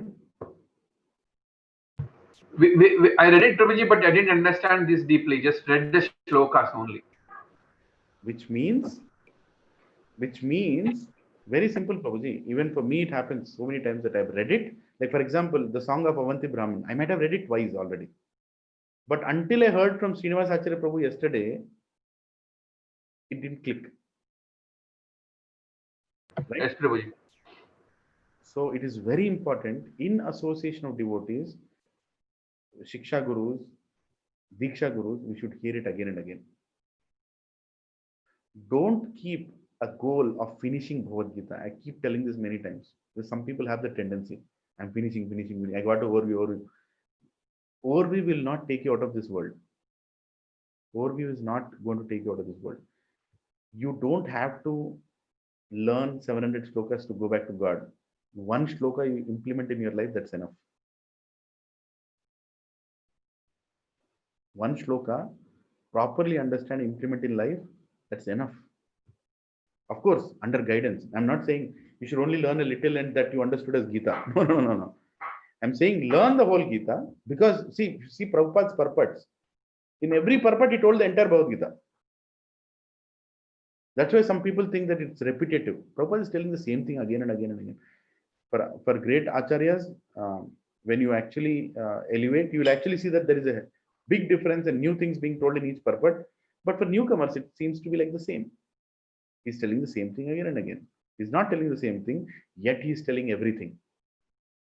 Prabhupada told, even if one page of my books is read, he will understand entire Krishna consciousness in that one page.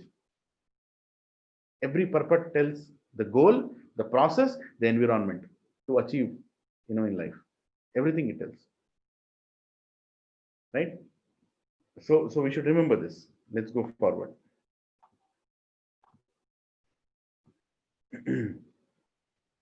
Next shloka. In this world, there is nothing so sublime and pure as transcendental knowledge. Now, Lord Krishna is saying, if somebody says, why knowledge in life? Why knowledge in life? You should take him to shloka number 4.38 and tell that I am not the one who is telling it. Why don't you see the shloka 4.38? What is it saying? In this world, there is nothing so sublime and pure as transcendental knowledge. Such knowledge is the mature fruit of all mysticism. And one who has become accomplished in the practice of devotional service enjoys this knowledge within himself in due course of time. Why Lord Krishna is saying due course of time? Read it once again. And one who has become accomplished in the practice of devotional service enjoys this knowledge within himself due course of time. Meaning, your surrender or a period of time, the knowledge is revealed to you. Ye yathamam prapadyante tam sataiva vajamiham. Our sincerity in our bhakti, Krishna sees and he reveals this knowledge. It's not like, I've gone to Vrindavan, I've attended a Gurukul there, and I've got all the knowledge. I'm done now.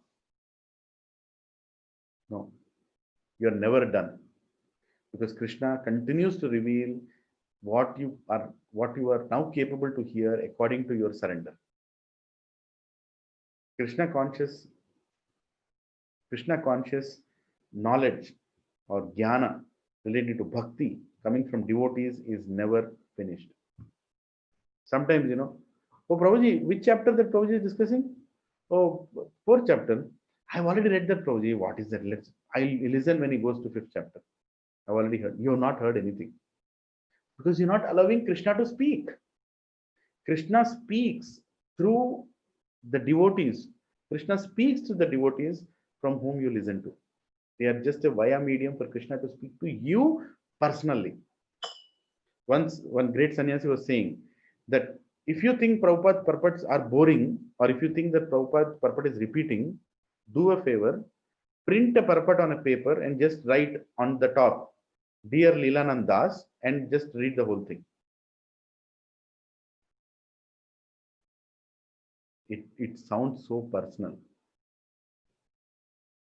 It's every purport of Prabhupada is a personal letter written to you. If you have that faith, then Bhagavatam becomes so interesting. Are you all following me, Prabhuji? Yes, Prabhuji. Yes, Prabhuji. That is a consciousness to read Bhagavatam. Next time you start a purport, immediately on the top you put your name. Dear Prasad Prabhu, and then Prabhupada is writing everything. Dear Praveen Prabhu, and Prabhupada is writing. Dear Suma Mataji, and then she is writing everything. Dear Subbarao Prabhu is writing everything.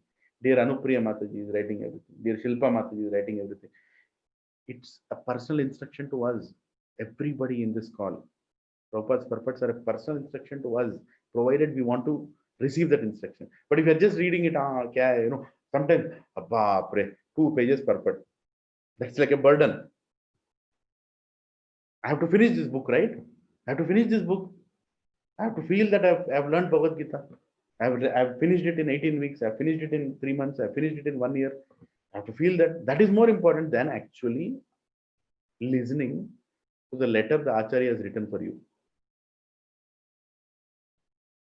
This shloka is enough. Tadvidi pranipatena pariprashnena sevaya. If you just understand this one thing, that is enough. Serve the spiritual master. Knowledge will come over a period of time. Don't worry about the knowledge. What knowledge will come, provided devotional service is perfectly performed. And that is exactly what Lord Krishna is saying in this verse, right? Just read the verse now. In this world, there is nothing so sublime and pure as transcendental knowledge. Such knowledge is the mature fruit of all mysticism and one who has become accomplished in the practice of devotional service.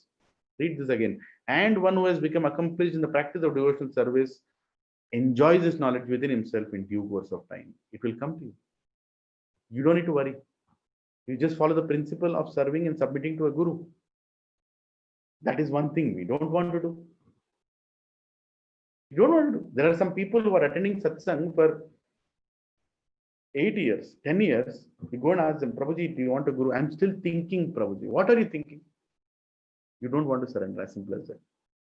You don't want to surrender. So you have to, so what is your duty? To send him to a person who will better make him understand how to surrender. You're not able to do that service properly. Like we discussed some time back. It's not that person's fault. You're not able to take him to that point. You're not able to give. So you have to direct him to the person who will actually give him to that point. But if somebody decides not to, then it is between him and Krishna. We are nobody to judge. We are nobody to judge. It's between him and Krishna. They don't want to, they don't want to. Have you done your service perfectly? Yes. And ask forgiveness. Krishna, you sent this person to me, but I couldn't serve enough. Please empower me so that I can do your service properly. That's a prayer that we can carry. Okay. So let's go ahead. In the purport, Prabhupada is saying, this knowledge is a mature fruit of devotional service, and when one is situated in the transcendental knowledge, he need not search for peace elsewhere, for he enjoys peace within himself. In other words, this knowledge and peace accumulate in Krishna consciousness. Right? So that is the last word of the Bhagavad Gita, that everything is there within Krishna consciousness. Kalena, in due course of time, indicates that transcendental knowledge is gradually revealed in the heart by practicing Nishkama Karma Yoga, meaning doing duty as a duty and as an offering to Krishna. It develops by work and not by renouncing work. Premature renunciation, adopting outer garb of a sannyasi doesn't help. Right? So we discussed about it. In 3rd chapter, we discovered Karma Yoga, how it has to perform. In 4th chapter, with knowledge, we are understanding that renunciation itself is not, external renunciation is not very important. Internal is very, very important. Next, a faithful man who is dedicated to transcendental knowledge and who subdues his senses is eligible to achieve such knowledge. Now Krishna is going to the next level. Now he's saying, I told you that the highest knowledge is there, but how to receive that knowledge? A faithful man who is dedicated to transcendental knowledge and who subdues his senses is eligible to achieve such knowledge, and having achieved it, he quickly attains the supreme spiritual peace. What is stopping us after getting the knowledge to go back to Krishna? Our controlling of our senses, which includes mind. Right? Let's read the purport. Such knowledge in Krishna consciousness can be achieved by a faithful person who believes firmly in Krishna. One is called a faithful man who thinks that simply by acting in Krishna consciousness, he can attain the highest perfection. The faith is attained by the discharge of devotional service by chanting Hare Krishna, Krishna Krishna, Hare Hare, Hare Rama, Rama Rama, Hare Hare, which cleanses one's heart of all material dirt. Over and above this, one should control the senses. A person who is faithful to Krishna and who controls the senses can easily attain perfection in the knowledge of Krishna consciousness without delay. Now, here is the underline, right? So, the last sentence. A person, can you all repeat after me? A person who is faithful to Krishna and who controls the senses can easily attain perfection in the knowledge of Krishna consciousness without delay. So if somebody is not making progress, what is the problem? He's either not faithful about Krishna or he is not controlling his senses. Somewhere the mistake is. Don't blame why chanting is not working. Chanting is not working because we either are not convinced that Krishna is Supreme Personality of Godhead and we are not totally surrendered to him, or we are continuing to not control our senses. Right? Faith is shown in his actions. Furthermore, Krishna continues, but ignorant and faithless persons who doubt the revealed scriptures do not attain God consciousness. They fall down. So clearly, if somebody says, why should I believe in scriptures? Why should I believe in scriptures? If somebody says this, here is the answer. Very clearly, Lord Krishna is saying, but ignorant and faithful persons who doubt the revealed scriptures do not attain God consciousness, they fall down. For the doubting soul, there is happiness neither in this world or the next. People who are only filled with doubts. I mean, doubt and questioning is different thing. Questioning is to understand, doubt is to what do you call that? To basically question the even authenticity of the opposite side. Right? You are doubting the whole process. Right? Sometimes, I hear this people who come to me and many people, they just go, Prabhuji, that person, Prabhuji, he was chanting for 30 years, Prabhuji. How did he do that, Prabhuji? And you tell that, chanting is working. Have you heard such people? Have you heard such people? In our own satsang, there are some people who keep on asking questions like that. Which means they are doubting the process. They will never benefit. They will never progress. Don't doubt the process.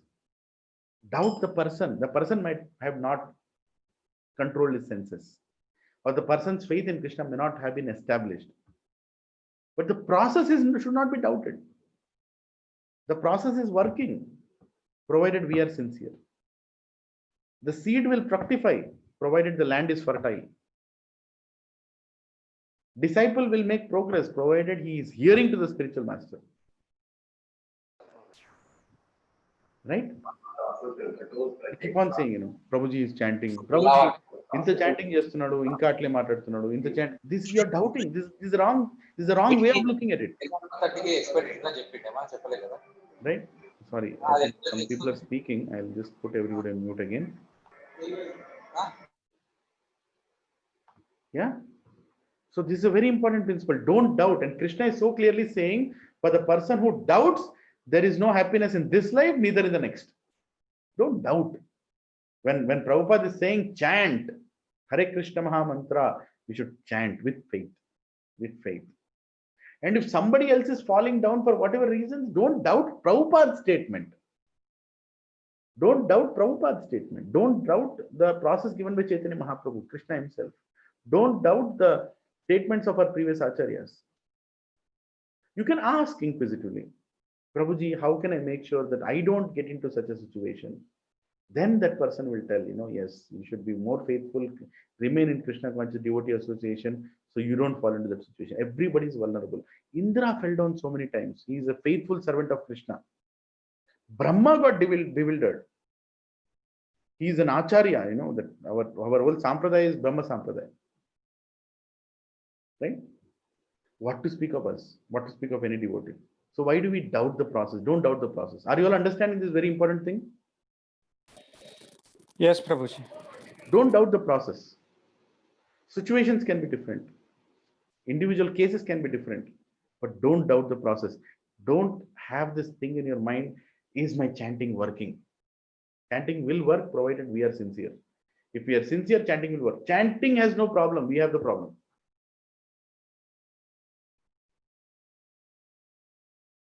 Right? So never create the doubt. I see such people, when they come to me and they discuss that, Prabhuji, what is this Prabhuji? He's still behaving like that. Prabhuji, you people are saying all that, but again you do the other thing. Again, Are Baba, we are all limited and we are going through our own struggles in spiritual life. We lose our voice sometimes, we lose our senses sometimes. Doesn't mean you can question the process. Are you here to question the process or follow the process? Why are you coming to satsang here? Are you here to find faults with the devotees and prove that the process doesn't work? Or are you here to learn the process and apply in your life? Why are you coming to satsang? Question yourself. Why are you coming to satsang? I will not follow anything. I'll just be around devotees, trying to be around and receive devotees' praises. Devotees always praise. The problem with devotees is they praise everything, everybody. Even a donkey they'll praise. Because that is devotees' heart, right? They always praise. Oh Mataji, oh Prabhuji. Don't fall for those praises. The only person who is supposed to praise is Guru and Krishna.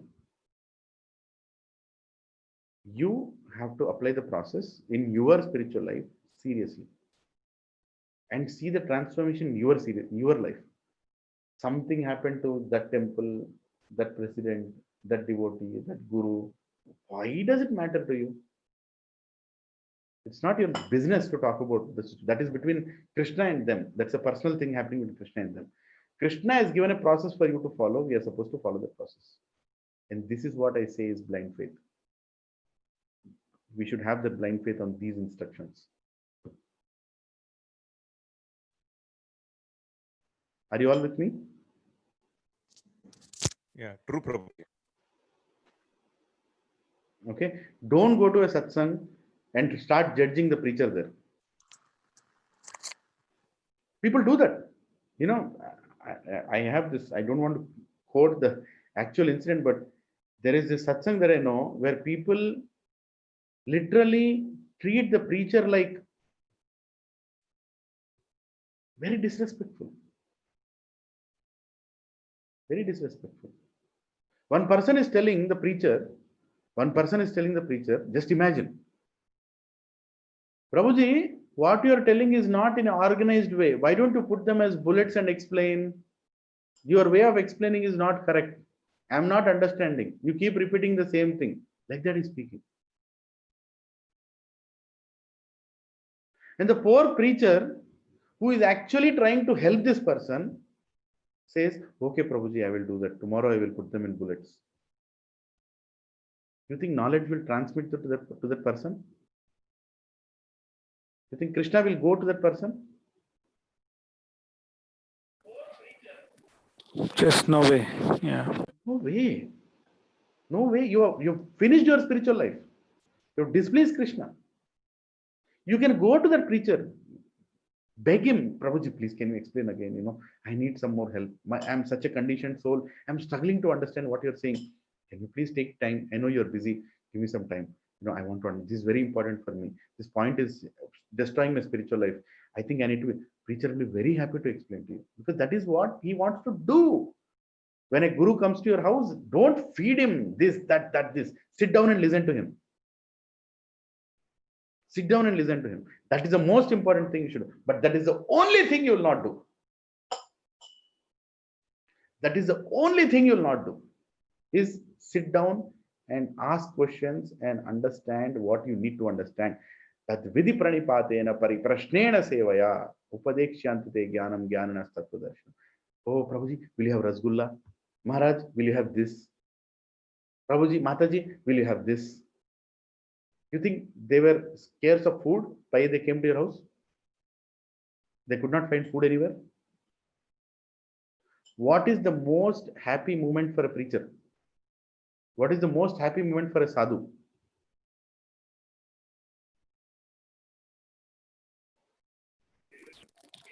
What is the most attractive thing for a sadhu? Let me put it like this. What is Following the instruction of the sadhu which is given. Seeing people who are inquisitive to receive Krishna. That is the most attractive thing for a sadhu. Isn't it? He wants to see people who are very inquisitive to learn about Krishna, and then he goes mad. The sadhu goes mad. He is all over the place.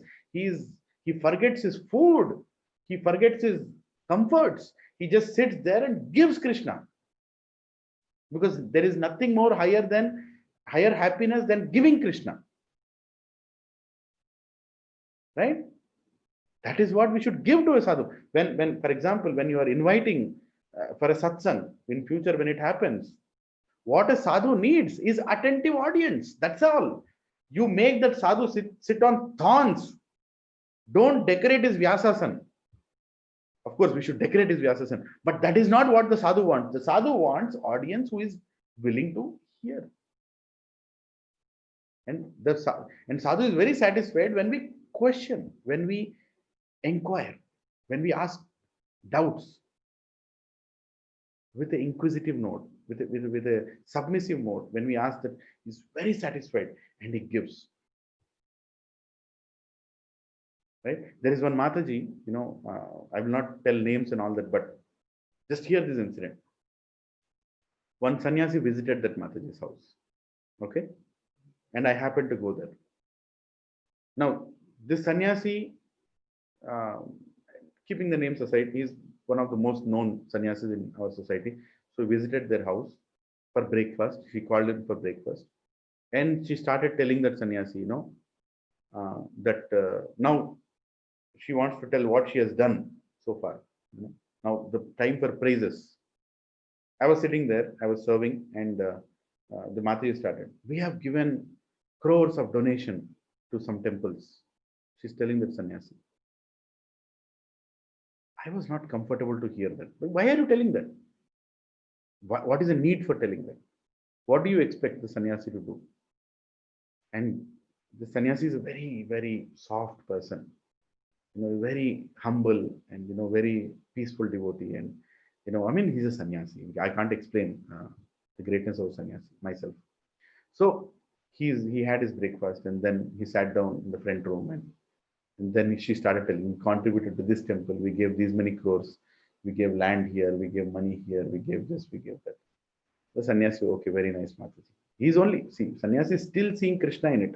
He's saying, okay, very nice, Mataji, thank you. See, somebody should tell your greatness. You should not tell your own greatness. Can you tolerate when somebody is telling his own greatness for longer time? But, people do that. People want to tell their greatness, what they have done in life. So the sannyasi is sitting and he's like, okay, Krishna, you have put her into service, like that is.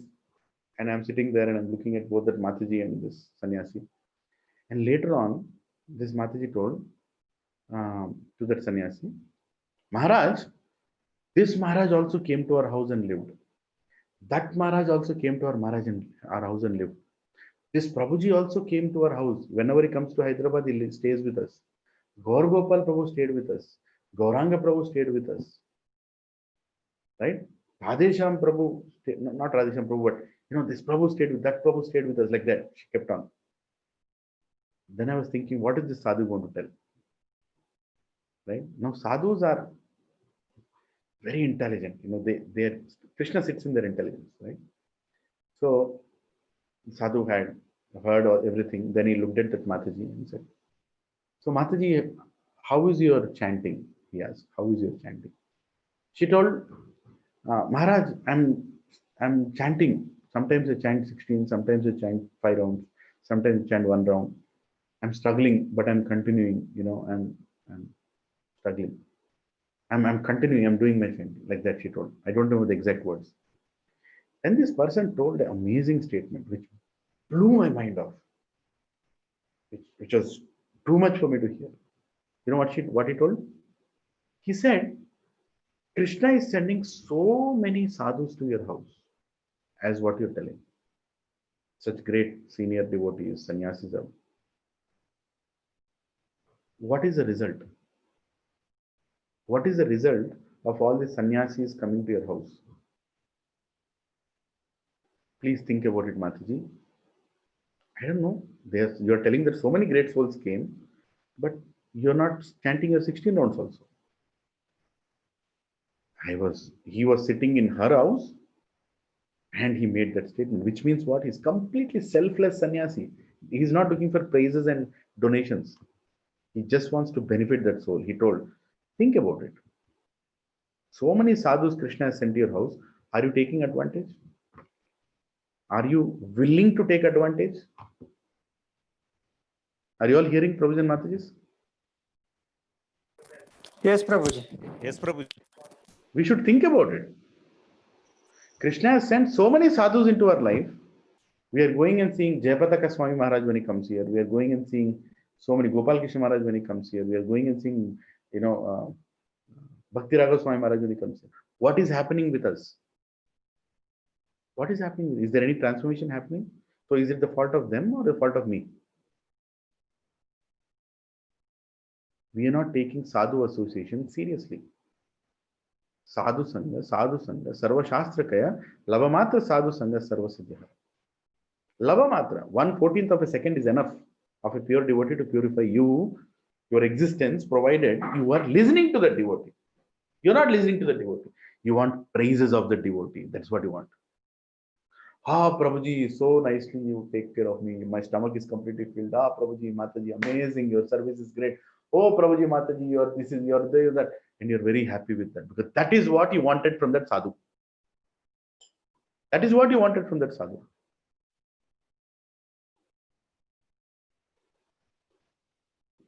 And the sadhu is so merciful. He again and again comes. But someday this fellow will awaken. Someday he will awaken. Yeah, he'll think like that. Once in America, this one sadhu, there is one sadhu, Bhakti Vikas Maharaj. We also need great sadhus like Bhakti Vikas Maharaj. Like my Guru Maharaj told once, we also need Bhakti Vikas Maharaj. Bhakti Vikas Maharaj is like firebrand. Very merciful sannyasi. So he comes to Hyderabad many times. So he went to this house and the devotees organized a program in this house. A very opulent person's house in US. Very opulent, big mansion. Hundreds of devotees came and all are Nitai Gaur, Hari Bol, Guru Maharaj has come, a grand welcome of Maharaj into that house. A huge house, huge hall, and he went and sat there and the Vyasasan is ready. And then he looks around. He sees this personality, one personality who almost every Hindu has in his house right now, with no reason. That personality's photograph is there. He looks at that personality's photo. And he asks the organizer, is this person not Krishna conscious? Is this person not Krishna conscious? He says, Maharaj, we are wanting to encourage this person. He is getting to that point. Maharaj gets up, goes to that big photograph. He removes that photograph. Can you imagine? First time sadhu is coming, Bhakti Vikas Maharaj is coming to your house. Hundreds of people are sitting. He goes to that place, takes that photograph, big photograph, 6 feet photograph. This personality who is not mentioned in the scriptures, who is absurd situation, of why people are following him, blind faith. This is actually blind faith. He takes that picture out. Bhakti Vikas Maharaj is taking that picture and he's walking outside the house in America. And the owner of the house, wait a second, I think I'll mute. People are. Yes, right? He takes this picture and is walking, and the organizer, Hare Krishna. Hare Priya Mataji, I think you're unmuting. I'm muting you again and again.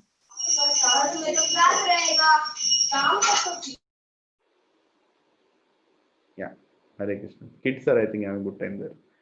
Okay, so this Maharaj holds this photo and straight walks out of your house. Can you imagine that situation?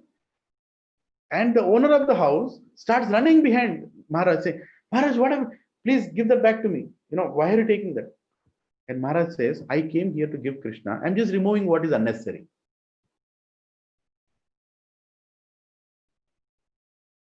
What did he say? I came here to give Krishna and just removing that is unnecessary. Are you ready to accept this mercy, Prabhuji and Matajis? Are you ready to invite a sadhu who will remove everything unnecessary from your house? Please lift your hand.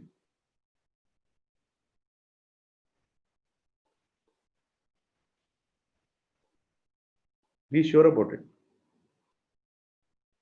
He'll remove everything. That is what a sadhu does. That is called merciful sadhu.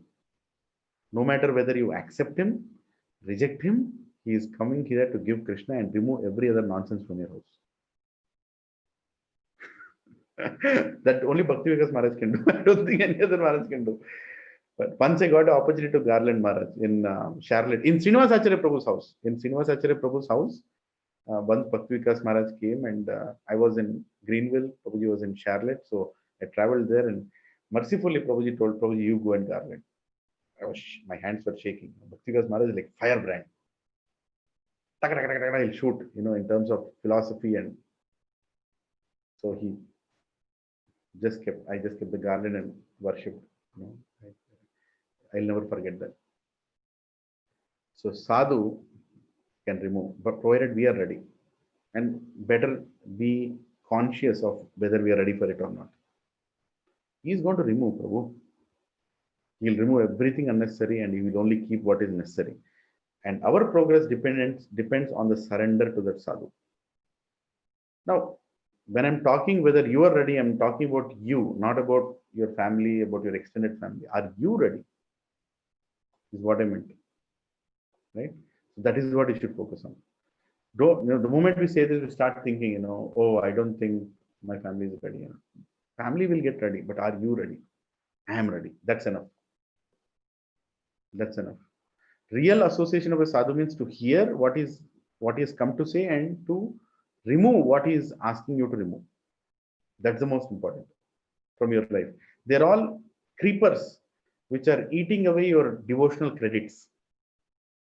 These apasampradayas, these people who are not mentioned in the scriptures, are like creepers in your garden, who are eating away all the fertilizers, who are eating away all the investment that you're putting in the garden.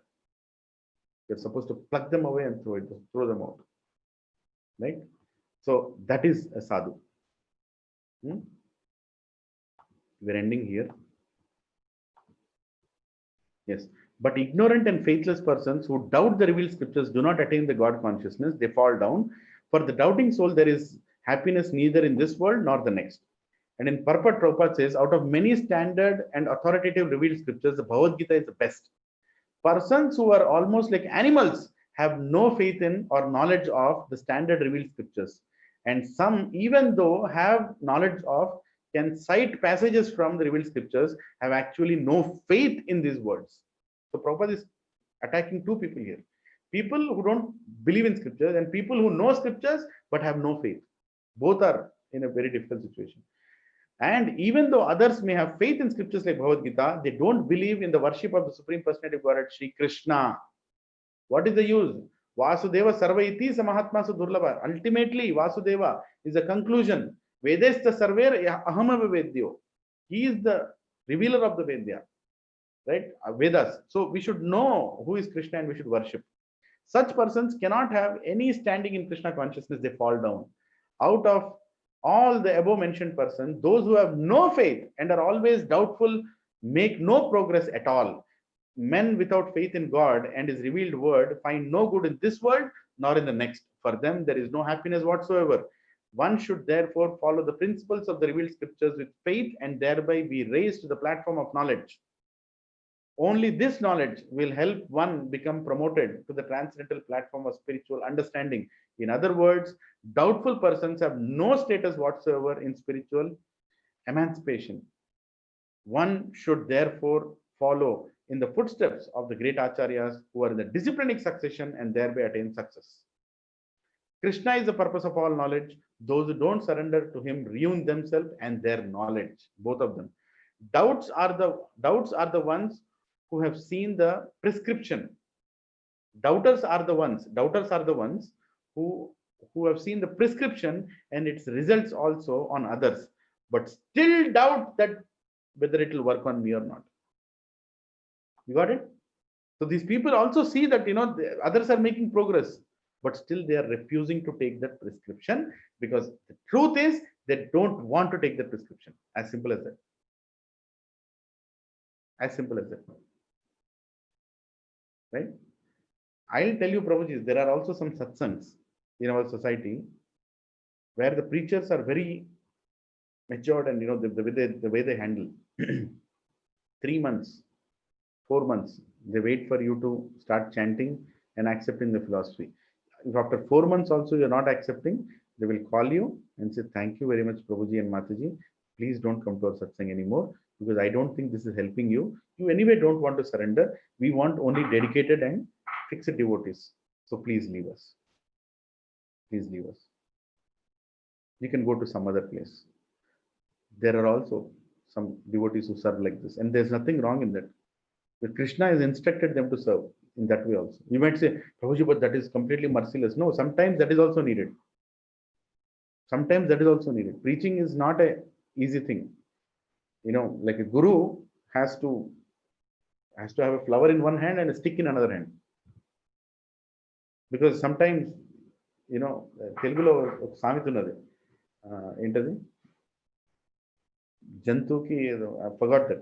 Balgand Prabhu is very good in this. He told me once this thing. Like, some people need the beating only. Then only they'll understand. Beating in the sense, not the beating with the stick, but I'm saying they have to go through that karmic stages. Like Srinivas Acharya Prabhu is one such preacher.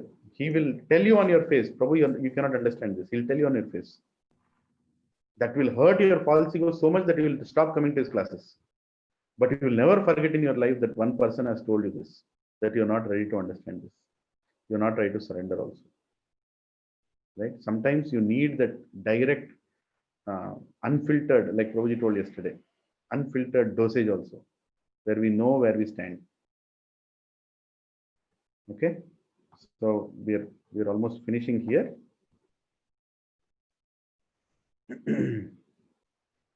One who acts in devotional service, renouncing the fruits of his actions, and whose doubts have been destroyed by the transcendental knowledge, is situated factually in the self.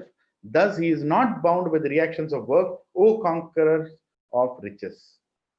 So, one who is working, understanding the knowledge, Karma Yoga with Jnana Yoga, has factually understood the self. Right? So, Krishna is concluding not only the 3rd chapter, but also the 4th chapter together.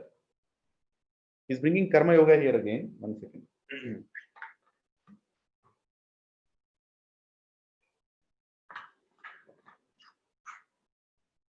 He's concluding both together. He's saying, doing work without attachment is one, right? So doing work without attachment is one. Doing it for the pleasure of Krishna is second, and third, doing it with full knowledge is most important. And when these 3 things happen together under the guidance of a guru, then we are properly situated. Right? So this is how both the chapters come together, and Krishna concludes at this point. And in the Prabhupada in the purport says, one who follows the instruction of the Bhagavad Gita as it is imparted by the Lord, the personality of God himself, becomes free from all doubts by the grace of the transcendental knowledge. He, as a part and parcel of the Lord, in full Krishna consciousness, is already established in self-knowledge. As such, he is undoubtedly above bondage of action. Right? So when a person applies Krishna consciousness to works, he acts both dutifully and renounces the fruits of his work. He knows he is not this body. He knows the work performed for Krishna will not bind him with reactions. Knowledge removes doubts. Right? Knowledge removes doubts. Now, the final verse of 4th chapter. Therefore, the doubts which have arisen in your heart out of ignorance should be smashed by the weapon of knowledge. Armed with yoga, oh Bharata, stand and fight. Right? Now Krishna is saying, I have told you what is karma. I have told you what is dharma. I have told you dharma in the form of knowledge. And what is the highest knowledge, from where you are supposed to receive it. And the goal of all knowledge is to please me. He is finishing actually in a way. He's finishing Karma Yoga, Jnana Yoga, and he's saying, done. Now all your doubts are removed by the knowledge. Get up and fight. Do your work. Go to office. Work from home. Work from home. Right? Do it for Krishna. Do service to devotees. Do service to a good spiritual organization. Do service to cows. Do service to others by spreading this message. Janmashtami is coming. What are you doing for Krishna? Here is the point. Right? What are you doing for Krishna? Let's end the purport here. Then we'll spend just 5 minutes there on that. Okay. So finally, this is a purport with which Prabhupada is closing the 4th chapter. Please hear attentively. The yoga system instructed in this chapter is called Sanatana Yoga, or eternal activities performed by the living entity. This yoga has 2 divisions of sacrificial actions. One is called sacrifice of one's material possessions, and other is called knowledge of self, which is pure spiritual activity. If sacrifice of one's material possessions is not dovetailed for spiritual realization, then such sacrifice becomes material. Prabhuji, please pay attention to this one very important sentence. I'm again muting everybody. If sacrifice of one's material possessions, can you repeat after me this particular one sentence? If sacrifice of one's material possessions is not dovetailed for spiritual realization, then such sacrifice becomes material. What does this mean? What does this mean? You remember what you read, or you want me to show it again? I'll just show it again. These are all conclusive statements of 4th chapter. If sacrifice of one's material possessions is not dovetailed for spiritual realization, then such sacrifice becomes material. What does this mean? It means that real renunciation is not is using all the material positions for the service of supreme satisfaction of Supreme Lord. With knowledge. With knowledge. Knowledge coming from Guru. Like some person says, I have built an ashram in Badrik. In Badrik ashram, I built a big ashram. I spent a lot of money. You spent a lot of money. But if that is not used for the sadhus, then the whole thing is material. You built a hotel or you built an ashram, both are same. Right? You built a hotel or you built an ashram, both are same, because did your Guru guide you? Is it being used for spiritual purposes? Makes all the difference. So your charity that you're doing, probably have money, I'm giving to this temple, I'm giving to that temple, I'm doing this, I'm doing that. Ultimately, where is it going to? Is it done with knowledge or is it done as a pride?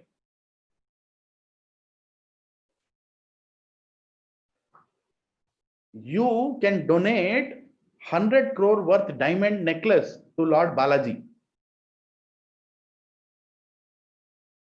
You can donate 100 crore worth diamond necklace to Balaji, but if you don't want to follow the instruction of Balaji, that is nothing but plastic or worthless to Balaji.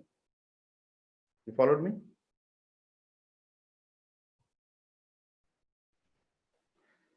You have donated 50 cows to Brahmanas or to people who are serving cows. You donated 50 cows, but you never heard from that Brahmana what he should and should not do in life. All the 50 cows is gone. You've not gained anything. You understanding? You have given huge donations to people. You have given material property. Your own house you have given, but you are not attending and following. That whole thing is waste. Shrama evahi kevalam. Bhagavatam says, Shrama evahi kevalam. All that work is nothing but labor. There is no meaning in that, right? It is so important. Jnana Yoga is so important for you and Mataji's. Jnana Yoga should lead to Bhakti Yoga. Karma Yoga leads to Bhakti Yoga when you do it without any attachment for the pleasure of God. Right? Such karma. What is it? Lokoyam karma bandhana tadartha karma kaunteya mukta sangha samachara. So you should do it. Karma has to be performed for the pleasure of Hari. At the same time, you should also know what Hari wants. That is Jnana Yoga. And you should receive that knowledge in disciplining succession. That is what Krishna is also explaining very clearly in the 4th chapter.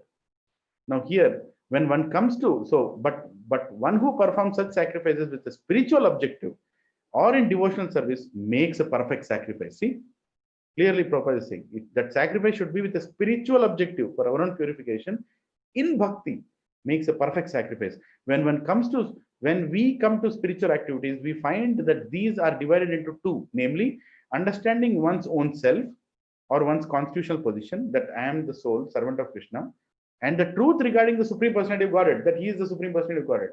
These two things are very, very important. That should be the outcome of your spiritual activity. One who follows the path of Bhagavad Gita as it is can very easily understand these two important divisions of spiritual knowledge.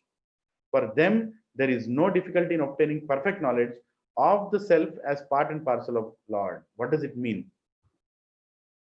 Some people say, Prabhuji, I have gone 20 times to Shabarimalai. Every year I go. Some people will say, Prabhuji, I have done Chardham Yatra 20 times. Every year I go. Okay. Yes, very nice. Glorified, no doubt. Krishna is allowing you. But what are you following in life? Have you agreed on two things? Only two things. Prabhupada is saying, have you agreed on two things? Number one, that you are the soul. Number two, Krishna is God. Have you accepted these two things? Krishna is only God. Prabhuji, this is too much. Prabhuji, Krishna is God is okay, but Krishna is only God, digestion nahi hota hai. So that means you have not accepted anything. Vasudeva Sarva Iti Samahatma Sudurlabha. The one who understands that Vasudeva is Sarva Iti, the only source of all attraction, the God of God, Supreme Personality of Godhead. If you're not accepted that one fact, then the whole point is lost. Whatever you gave has gone into drain. There's nothing accepted there. Right? It's a very strong statement, but we have to hear to the instructions of Krishna. He is very clearly saying that. And Prabhupada, the great acharyas, are saying that. Right? So Krishna consciousness is awakened by different types of sacrifices to demigods, sacrifice to Brahman, sacrifice in celibacy, in household life, in controlling the senses, in practicing mystic yoga, in penance, in foregoing material positions, in studying Vedas, and in partaking of the social institution called Varnashrama Dharma. All of these are known as sacrifice, and all of them are based on regulated action. But within all these activities, the most important factor is self-realization, meaning the one who doesn't spend time for spiritual knowledge and understanding who you are, who is God. The whole point is lost.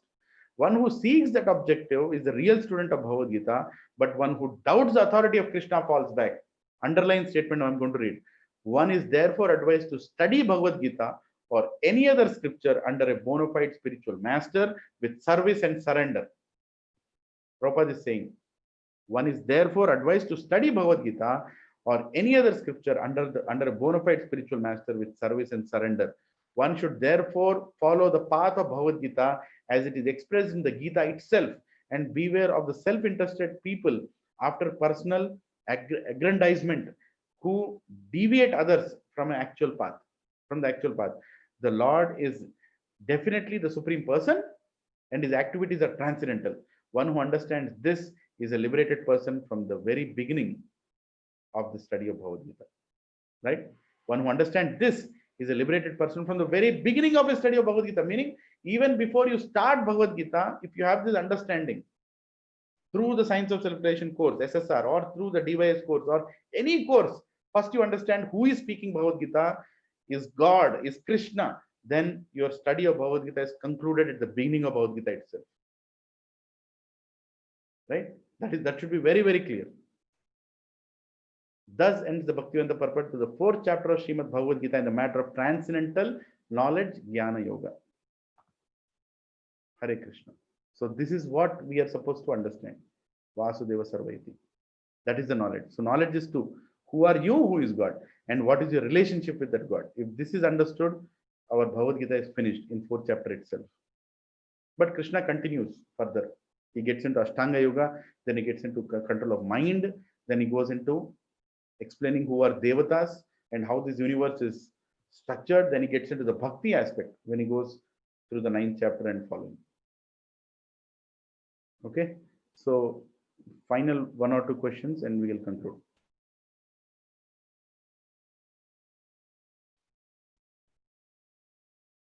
Any questions? Done? Haribol, Hare Krishna. So Prabhuji and Mataji, so Janmashtami is coming. Janmashtami is coming. I request all of you to take up some services. We are doing Janmashtami in different communities. Like where I'm living in my home Avatar, we are doing Janmashtami. We are doing Janmashtami in Green Grace Apartments. We are doing Janmashtami in ECIL. We are doing Janmashtami in Trendset, in Aditya DSR, many places, and even in your community you can do Janmashtami. How you can do? Virtually you can do. You can create a platform on which everybody can come to the Zoom session, offer their offerings to Krishna, and you will see every family joining and giving their offerings in the Zoom session. You can encourage your neighbors to do that, right? Open the Zoom, ask them to come into the Zoom and show their offering. A sweet, a flower, a decoration, a song, a shloka, anything that the families want to do. Can you do this in your own communities? You can very well do it, right? You have to make them register through a WhatsApp group. Just create a WhatsApp group, make them register to it. And then you call them personally, whoever got registered, asking what do you want to do, and then give them a number, a token number, the numbering in which they want to call the families when you open the Zoom session. One day before the Zoom session, tell them when the Zoom session will open, something like 5 o'clock or 4 o'clock, depending on how many people register. And then as soon as the Zoom session opens, on one window, keep Radha Madan Mohan, a live feed coming from Radha Madan Mohan temple in Abbots, in YouTube Live, and other window open Zoom. And whenever a new family comes to offer, you can switch the screen, show them Radha Madan Mohan, share the screen, say, now here is Radha Madan Mohan live. You can give your offering to Radha Madan Mohan and then switch them back and ask them to on their video and let them do the offering. The family can do the offering, anything that they want to do for Krishna. And then you can say, Radha Madan Mohan has accepted your offering.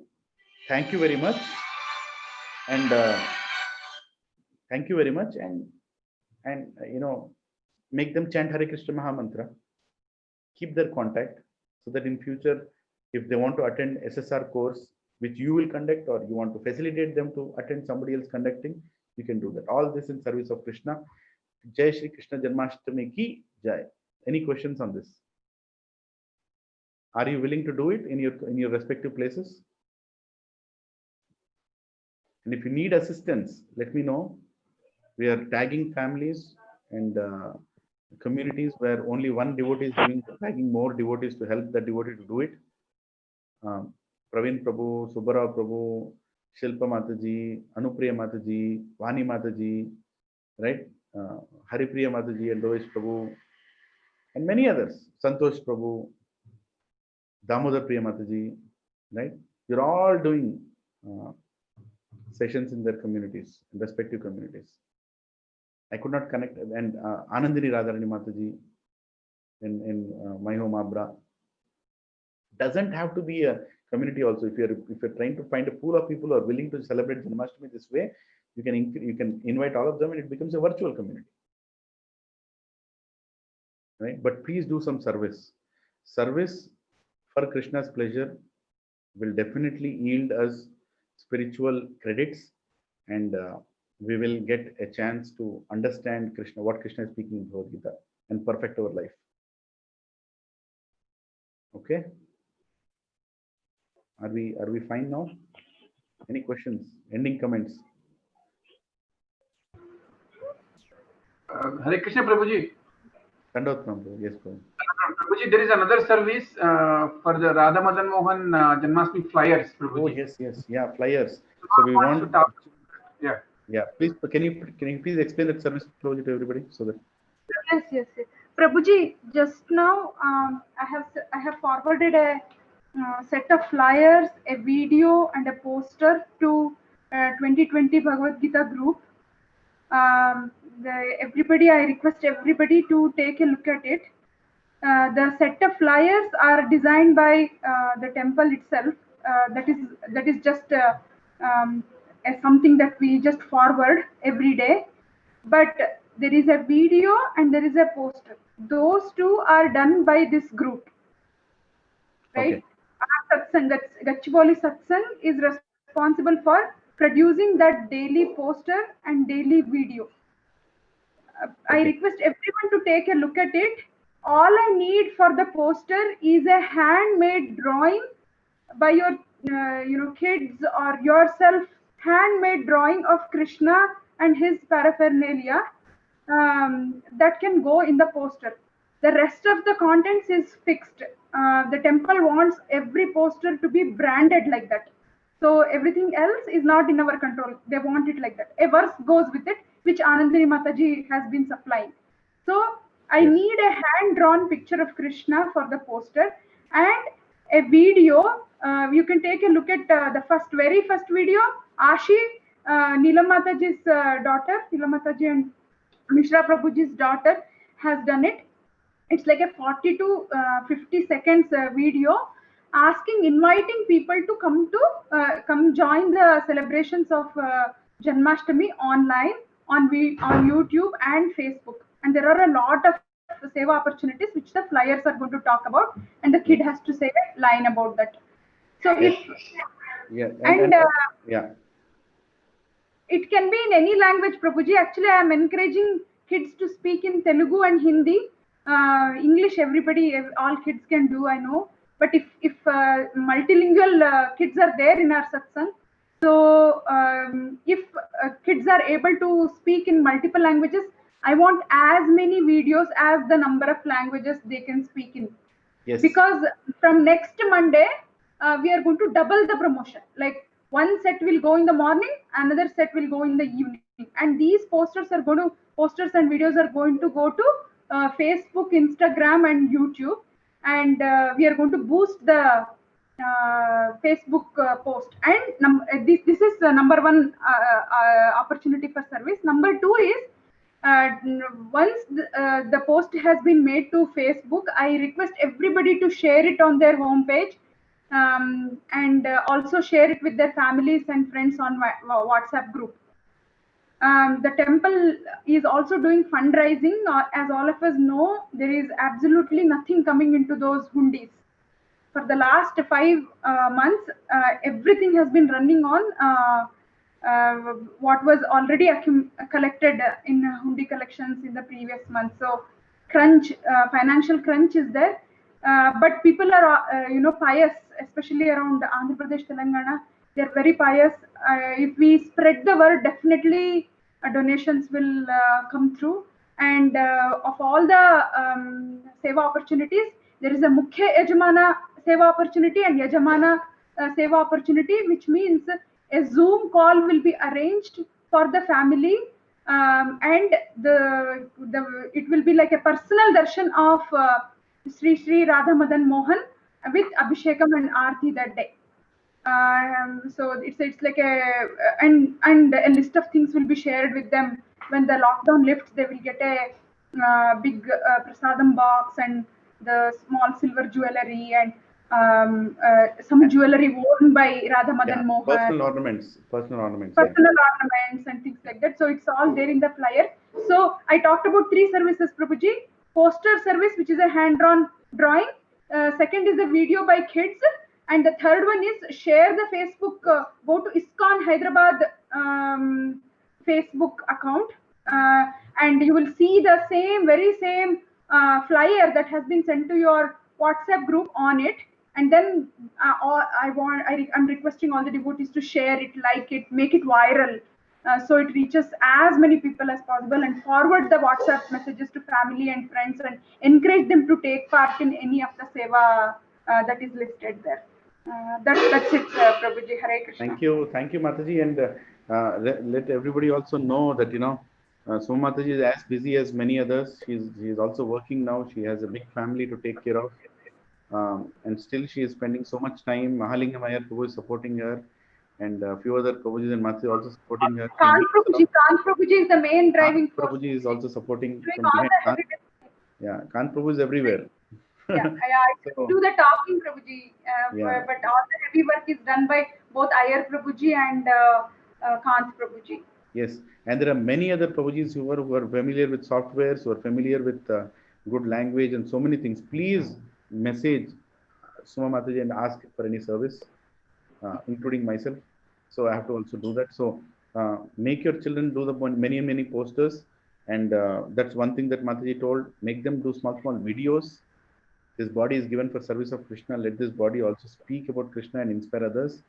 And third one, make the posters viral so that we as Grahasthas, almost everybody in this call are Grahasthas, we have to support Radha Madan Mohan temple and any local temple, of ISKCON, wherever the preaching movement is going on, we should support them. They are in need. Lakshmi Devi has kept her money in our house, not our money. Lakshmi Devi has kept her money in our house for the sake of Lord Narayan. So now is the time to give it back to Lord Narayan and his devotees so that the temple can be safeguarded and everybody can contribute according to their capacity. 5 rupees, Yes. 1 rupee, 1 lakh rupees, 1 crore rupees. It's up to you, right? Yeah. You can take up these abhisheks, you can take up this Kalash abhisheks or Maha service, whatever is available, and receive the special mercy from the temple. And we have to support, we have to show our love for Prabhupada by cooperating and by helping each other. Yes, Prabhuji. And the live Abhishekam and Aarti will be streamed on August 12th, 9 p.m. and 12 p.m. And people are welcome to watch. And we want a lot of viewership on that day for Facebook video. Yes. And Facebook and YouTube video. Yeah. And sometimes in times like this, when the temple is not being visited by users, like Mataji said, the donations are scarce. The people need more funds because more people are in the temple, taking care of the temple services. Like I know some families who had to relocate into the temple to serve because they can't keep going out and coming inside the temple. So temple had to tell them to come and stay in the temple itself, right? So they're incurring many expenses for taking care of the deities and the services that are needed, and we all have to support it.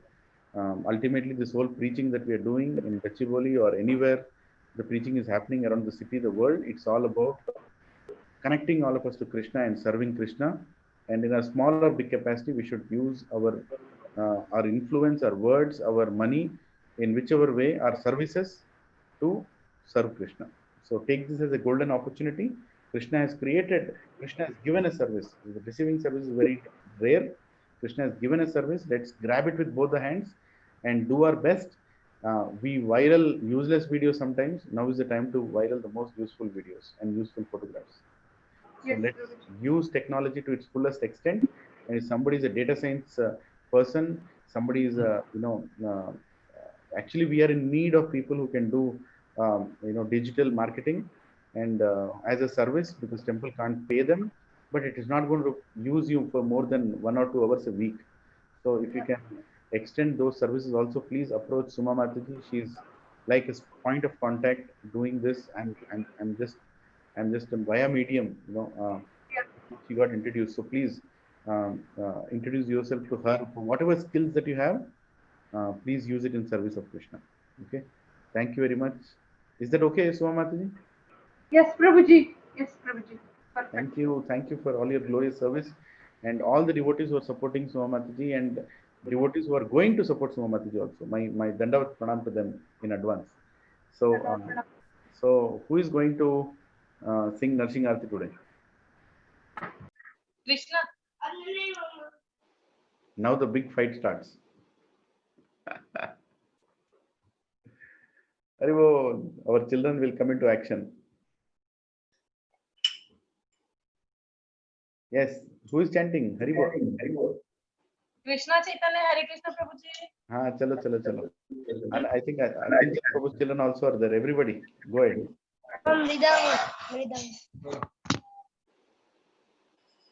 Yes. Namaste Narasimhaya. Namaste Narasimhaya. Praladala Dadaine. Dadaine. Hiranyakashi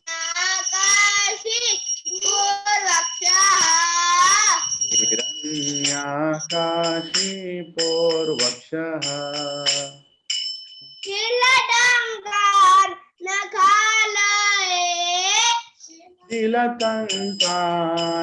तिलकङ्कानकालाये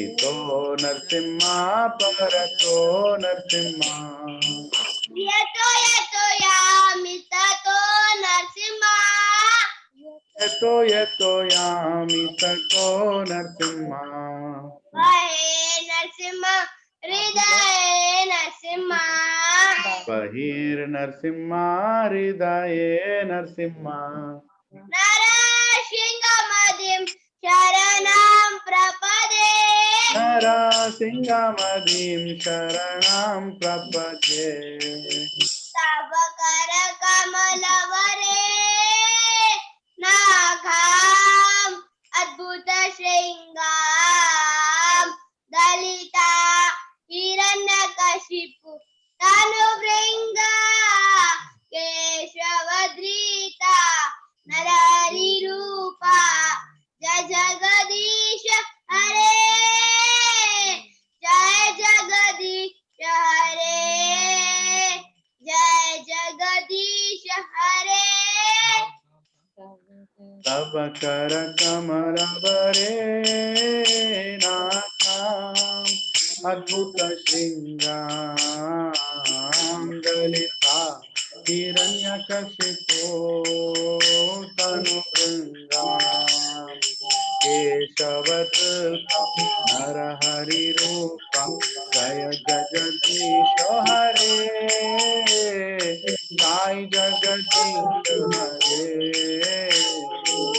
जय जगदीश हरे जय नरसिंहदेव नरसिंहदेव नरसिंहदेव जय नरसिंहदेव जयो नरसिंहदेव नरसिंहदेव नरसिंहदेव जयो नरसिंहदेव जय प्रहलाद महाराज प्रहलाद महाराज प्रहलाद महाराज जय प्रहलाद महाराज जय प्रहलाद महाराज प्रहलाद महाराज प्रहलाद महाराज जय प्रहलाद महाराज जय जय प्रभुपाद प्रभुपाद प्रभुपाद जय जय प्रभुपाद जय जय प्रभुपाद प्रभुपाद प्रभुपाद जय जय प्रभुपाद नित्य गौर हरि बोल हरि बोल हरि बोल नित्य गौर हरि बोल नित्य गौर हरि बोल हरि बोल हरि बोल नित्य गौर हरि बोल नरसिंह भगवान की जय प्रहलाद महाराज की जय श्रील प्रभुपाद की जय नित्य गौर प्रेमानंदे हरि हरि बोल जय ओम विष्णुपाद प्रमुख प्रवदिकाचार्य स्तोत्र दिवान देसी भक्ति वेदांत स्वामी श्री प्रभुपाद की जय जय ओम विष्णुपाद प्रमुख प्रवदिकाचार्य स्तोत्र दिवान भक्ति सिद्धांत सरस्वती ठाकुर गोस्वामी श्री प्रभुपाद की जय नमाचार्य श्री हरिदास ठाकुर की जय अनंत कोटि वैष्णव वृंद की जय प्रेम से बोलो जय श्री कृष्ण चैतन्य प्रभु नित्यानंद श्री अद्वैत गदाधर शिवसादि गौर भक्त वृंद की जय ओम श्री श्री राधा कृष्णा गोप गोपीनाथ राधा कुंड श्याम कुंड गिरि गोवर्धन की जय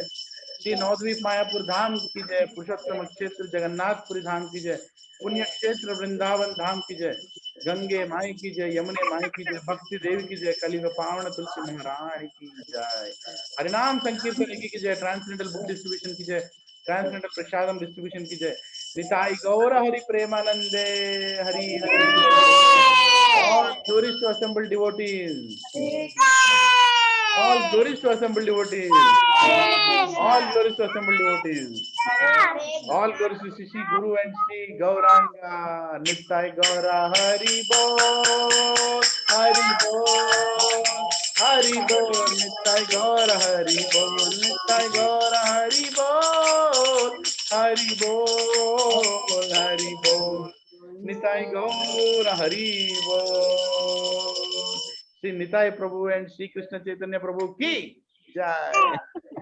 Hare Krishna. Really missing all your association, Prabhuji and Matajis.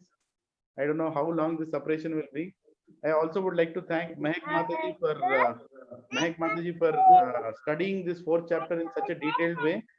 Whatever I presented is also a great contribution from Mahek Mataji. She took the opportunity of studying 4th chapter and sending me a lot of points. So thank you, Mahek Mataji, for helping me serve for the 4th chapter. And we'll start the 5th chapter of Bhagavad Gita next week if Krishna permits. Hari Bol, Hare Krishna. Thank you all. Dandavat Pranam. Hari Bol, Nitai Prabhu. Hare Krishna.